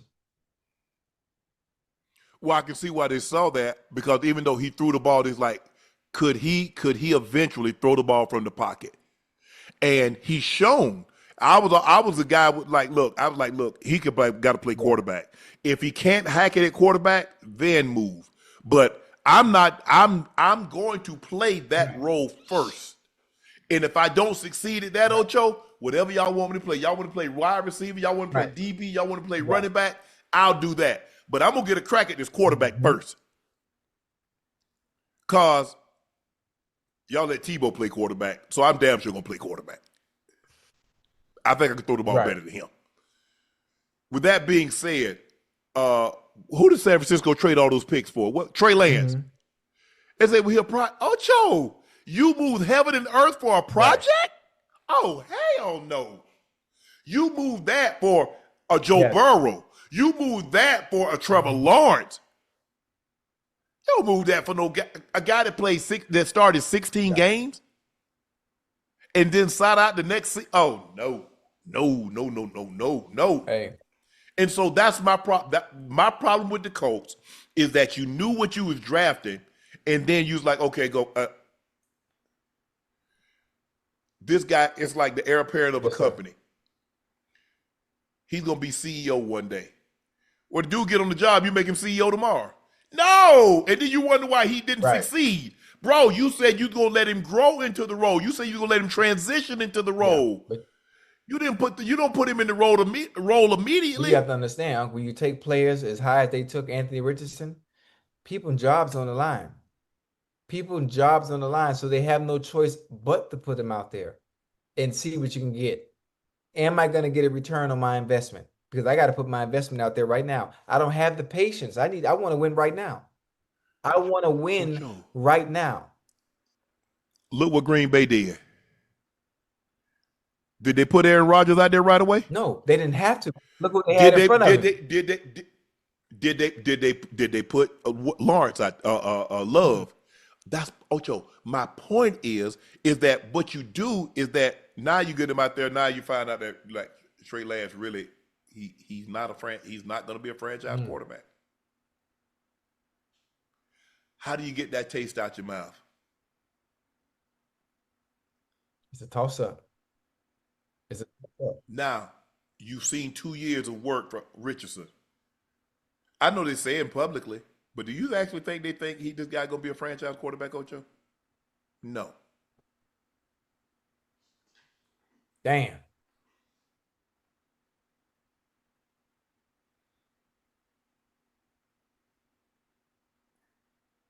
Damn. Think about it. Patrick Mahomes. Ooh. They changed Patrick Mahomes a lot of his mechanics. Now look at it. Didn't start. Then the next year he goes wins a MVP. Boy, he went crazy, boy. That's not an accident, Ocho. It's not. Wow. Tim Tebow and Anthony Richardson have identical starts to their careers. Anthony Richardson is 8-7. Tim Tebow, 8-6. Tim Tebow has 23 passing and rushing touchdowns. Richardson has 21. Tebow has 15 turnovers. Richardson has 17. Rush and pass yards, Tim Tebow has 3,123. Anthony Richardson has 3,026.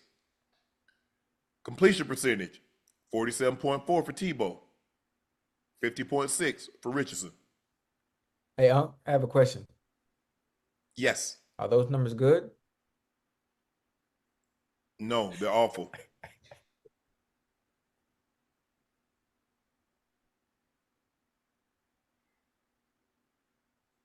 They are. You have to say it like that. I just you're supposed to ease your way into answering that. No, but they're not. They're not good. And nobody thought Tebow was going to be a franchise quarterback. Whoa. You didn't think Tebow would be a franchise quarterback coming out of Florida after that season he had his senior year? Okay. Okay. Even after that game he had against Cincinnati where he threw for 400 yards. No. You got to be able to throw the football consistently and accurately to be that in the NFL. Yeah. And if you can't, you're not going to run your way to a championship. Those days are over. That is true. Yeah, I mean Tebow did win a playoff game. Yeah, I remember. Demaryius Thomas. Tim Tebow won the division. It was that defense though, huh? That defense was really good. The defense was really good. So, damn. Richardson need to get with find him a George Whitfield or Tom House, work with some mechanics, and put time in the film room. But he has to want it. Study film, watch film, try to get better. He has to want it though, huh? He has to want it. We say this all the time. You can't want something for someone more than they want it for themselves. Well, maybe this might be a wake-up call. I don't think he understands the seriousness of it's your third year. Like this season is your make it or break a year. What it was supposed to be. Obviously not starting. And then they're not trading Anthony Richardson. Why they're not trading him? Because they don't really fully trust Daniel Jones. They trust. Well, they're not trading him, Ocho, because even if you do trade him, you'll never get the value that you take a fourth round pick, the fourth pick in the draft. You think somebody would give you a first round? Let me ask you a question. What type of draft pick you think somebody give you for Anthony Richardson right now? No. third or fourth at the You know what? highest. They would hang up the phone. You hang up the phone. Would hang up the phone with what they would give you for him. But still, they're not going to let him go for the simple fact there's no answer if Daniel Jones starts playing bad. There's You're nothing else to right. go to. So we have to have someone to fall back on if things don't go right. Ocho, you know Powerball 1.7 Oh yeah. billion? If I had 5,900, I'd buy $5,900 worth We're of gonna win tickets. that too. I'm telling you what's gonna happen. I can see the future. I can see the future. I'm going. Well, I can't buy no tickets. Why not? You can't buy tickets in Vegas. What? You can't play lottery with the Oh, casinos okay, here. okay. I'll play for you. I'll play for you. All right. I'll play for you. And when I told you when I win, I got you. I got you. I'm gonna win. I'm gonna win 1.7. I tell you what, when I win, I'm gonna pay off all your bills. All who bills? Yours, I'm your house. no. Huh? I'm going to win. I already know what I'm gonna do. I told you. Nah, I'm gonna move right next to you. I'm gonna buy the house next to you. Ain't no house next to me. Play my music loud. Let my dogs run in your yard. That's fine. I have all my kids come knock on your door. Hey, I might even take me a poop in your yard. Okay, I steal your dogs. Hey, you remember that movie with Samuel L. Jackson when he was that neighbor? He was cutting out, he cut the power Lakeview lights. Terrace. Lakeview Terrace. Oh, that's gonna be you? That's me. Okay. Hey, he was hell in that movie, boy. He gave Buddy hell. Yeah. You know that's based on a true story too, Ocho. All right, Ocho, it's time for our final segment of the evening. Chad, thank you guys for staying with us. We know it's almost 2 o'clock on the East Coast, man. Well, it's after 2 o'clock on the East Coast, and you guys are still with us, man. We can't thank you guys enough, so thank you very much. It's time for Q&A. Oh, yeah. Q&A. Hey, Q&A. Titan guy said, Chad, don't go in the woods with Shay. You owe him 5,900. Oh, shoot. Hey, see, I wasn't thinking like that. So you think he might do something to me, like I might come up missing? Okay, I like that. But see, it can't because it's being filmed. You know, it's being filmed. We're gonna have our own YouTube and Twitch channel, so it's gonna be live. The adventures of.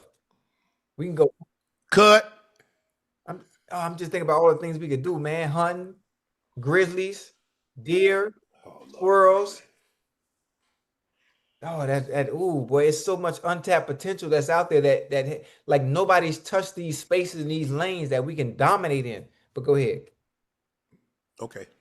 Aaron Owen said Jalen Carter is wild for getting ejected. At least make a play or two before you crash out.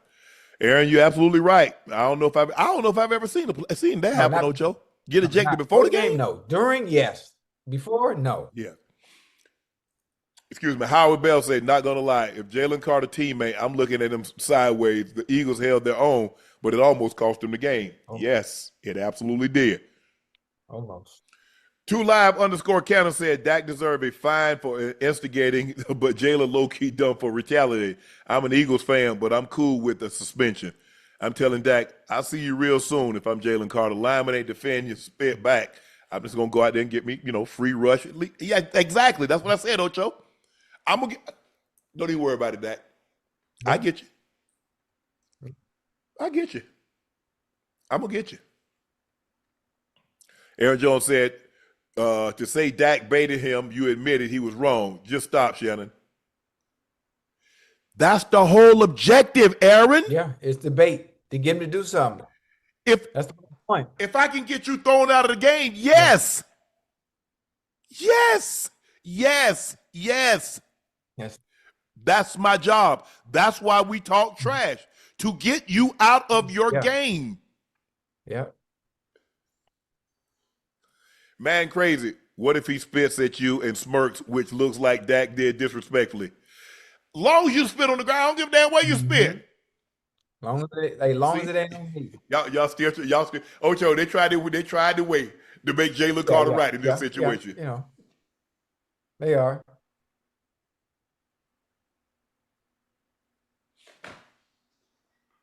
Okay. They both wrong. You know who I might spit on?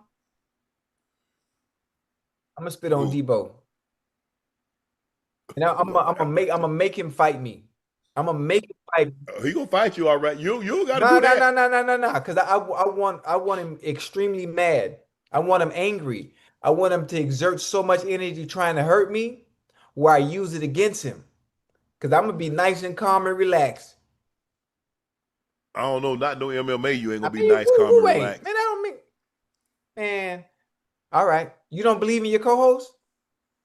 Yeah, I I believe bet the in you. chat believe in me. Chat, come February time, guarantee you I beat Debo ass. I guarantee you. Tell you, man. Man ain't got no he don't Meeps, got no combat sports background like me. Meep said Dak just be spitting everywhere he goes. On the sidelines, you see him spitting. The amateur said Dak got that hawk to it. He should be happy. Galactic Ghoul said, "Go Birds, Dak deserve it." John Maybane, I think that tackle by Dak saved the touchdown on a fumble is underrated. You're That was a absolutely good right. play. Really good play. 48 getting ready to turn around. Turn back, bro. Ain't nobody in front of you to block. Somebody gonna come from the back. Money made Parsons Cowboys held Saquon to 60 yards rushing. Steven said Zach Bond is an all-pro, not some chump. He's not known for speed, though. I didn't say he was a chump. I know he's a phenomenal player.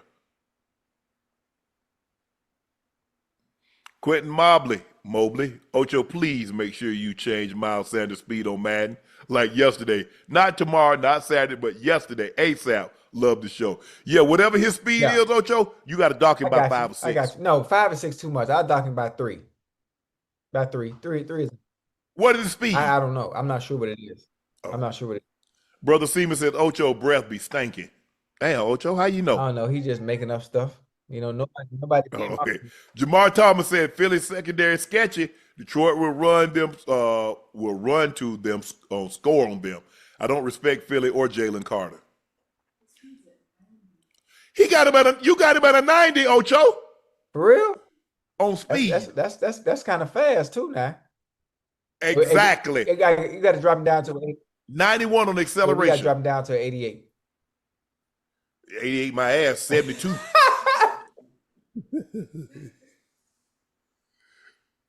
Hell no. Stern Dog said, do you think Herbert can take a step he needs to become an elite quarterback? If he wins a playoff game or two, does he slide into the big four? Who? Justin Herbert. Listen, you know they're gonna plug Justin Herbert into that big four based on intangibles alone. They're gonna keep putting him in there. They're gonna keep putting him in there in conversation. Hell, Dan Orlovsky today, you saw him talk about his next 5. Mm-hmm. Justin Herbert is in that next 5, along with CJ Stroud and Jaden Daniels. Hell, he even had Kyler Murray in there.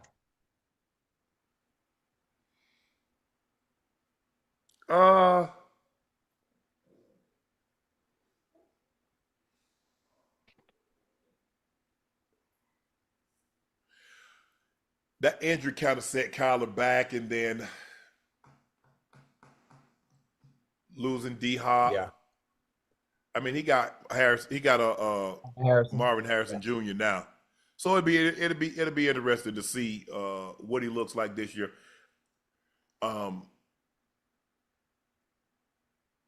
Look, he was MVP. I mean, he's offensive rookie of the year. He's been to the Pro Bowl. I mean, I think Kyler Murray's been to the Pro Bowl, hadn't he? I think but he's not just gonna beat you in the pocket, Ocho. His legs, he's one of those quarterbacks like a Lamar and a Josh Allen that his legs are dangerous. Yeah, he's 2-time Pro Bowl player. So I would have thought he'd already been there by now. Me personally. MSQ, Unc Ocho, if you had a game with an all-time NFC versus an all-time AFC team, who comes out on top? Ooh, my goodness. Man, NFC got some deep. They look. You think they got LT, Reggie, and Time with Dick Buckers. So that's your defense. So you gonna put Montana, Jerry Rice, Walter Payton, probably Barry. Damn, I forgot that is all NFC. Shoot. Yeah. Tight end. The AFC got the Yeah. tight ends. Because all the tight ends, because most of the tight ends are in the Hall of Fame. You got Big Kellen, Ozzie, myself, Tony. Gates, Gonzo. You gonna have Gronk. You gonna have Kelsey.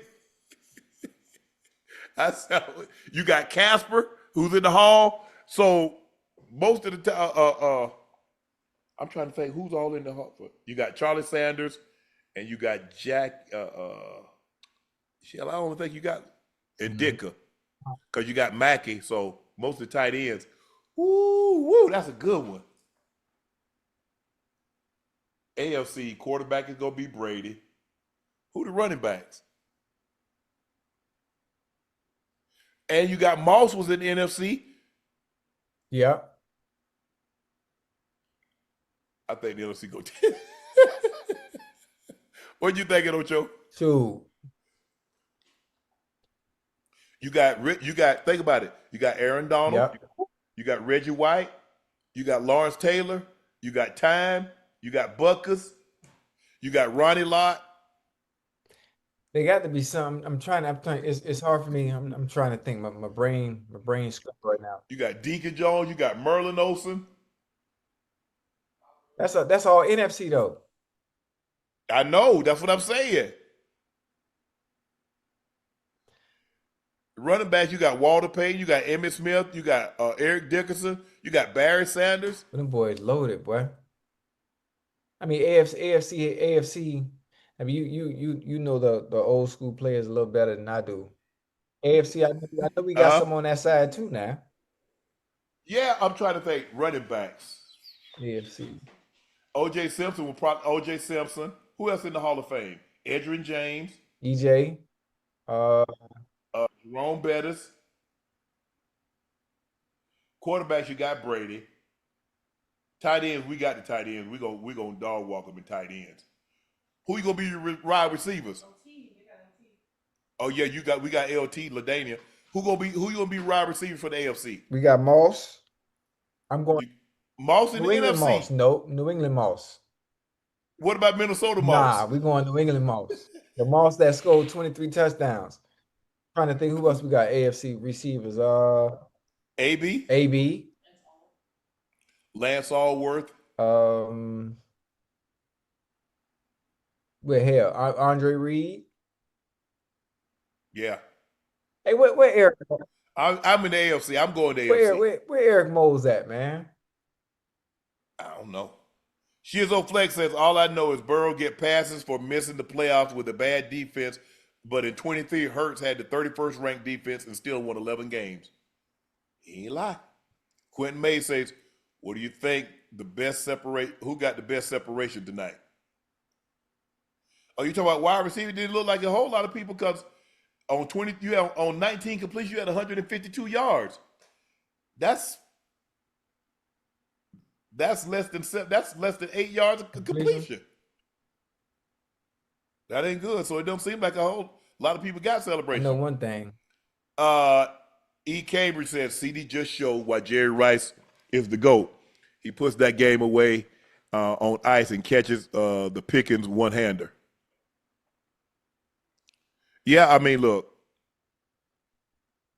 CeeDee, you got to make those catches. It's really that simple. Let's not belabor it. Ocho and I, we hit on this earlier in the show. CeeDee got to make those catches. He's good enough to make those catches. He expects himself to make those catches. Dak and Jerry Jones definitely expect him to make those catches. And Cowboy Nation expect him to make those catches. Dagnante Cobbins says, I don't care who spit, first or second. If you spit on me, it's going to be a balloon release right where you spit at. A balloon release. Last year you let Ocho know how sorry the Bengals were and made Ocho cry. Please go easy on Ocho this year. We good. We good this year. We good this year. Who y'all play this year? I mean, just in general, we gonna be good. The Bengals. The Bengals. Oh, y'all got Cleveland, right? Week 1. Myles Garrett had about 3 sacks. Oh, who? No, The Bengals. I give Myles Garrett 1 sack. Yeah, I give him one. You ain't gonna give him nothing. He gonna get I'm that on just his saying, own, but he gonna get listen, another but 2. with all due respect to him and that defense, the Browns defense is good. I hear people always making jokes in the chat. Oh, the Browns suck. When you think about the Browns, listen, the Browns front four are really good, and that Denzel Ward, man, I didn't talk enough about him, Mo. He's special. Northbound Media said football is back. Love Nightcap. Need me a Sterling jersey. Good luck finding it. I don't know if they still make 84 sharp jerseys in Green Bay, but okay. Bro Morris said, Unc Ocho, what book, not the Bible, changed your life, and would you do a handout to others as a gift?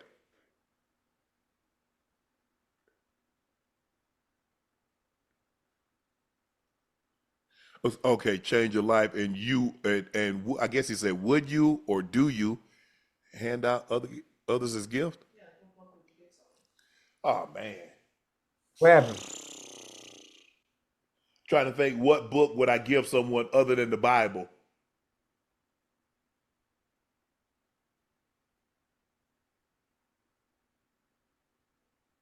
I'm trying to think, what hell book have I read? I hadn't read a book in so long. Trying to think. I did. I think I read Rich Dad Poor Dad many I remember years, that. many years ago. I'm trying to think, what book did I read that I really enjoyed that I would recommend somebody? I ain't read that. I just, yeah.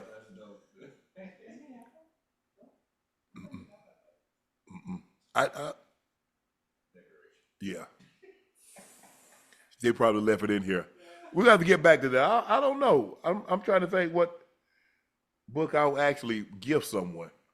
Dr. Frank L. Bellamy said, "Oh, that's crazy how I just asked you about Michael Irvin and then boom, he was on Club Shay Shay. With that intuition, I brought a lottery ticket. Can't wait to see y'all debate on Well, y'all were Nightcap." funny, boy. Boy, that thing that was funny. When Irv say I put that $1 million check on that. Man, but look here. I can honestly say that man has not changed. He's been that way since the day I met him at the Pro Bowl in 91. Nah, what did I meet Mike? 92. 92. He's just a great guy. John Marshall said, love the show. Got the HOFLB packaging. It's amazing. John, appreciate the support, man. Thank you. Thank you very much. That concludes this episode of Nightcap. We want to thank each and every one of you. We know it's extremely late. We cannot thank you enough for showing your support, and that's why we're special. That's what makes you special, because nobody else at this time of night but you chose to spend a couple of hours with us, and we can't thank you enough. So thank you, chat.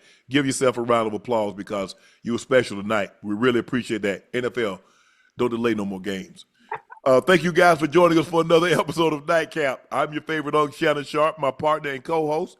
He's Liberty City's own Maddings Ratings Adjuster, Bengals Ring of Fame honoree Pro Bowler. He's Chad Ochocinco Johnson. Please make sure you hit that subscribe button. Please make sure you hit the like button.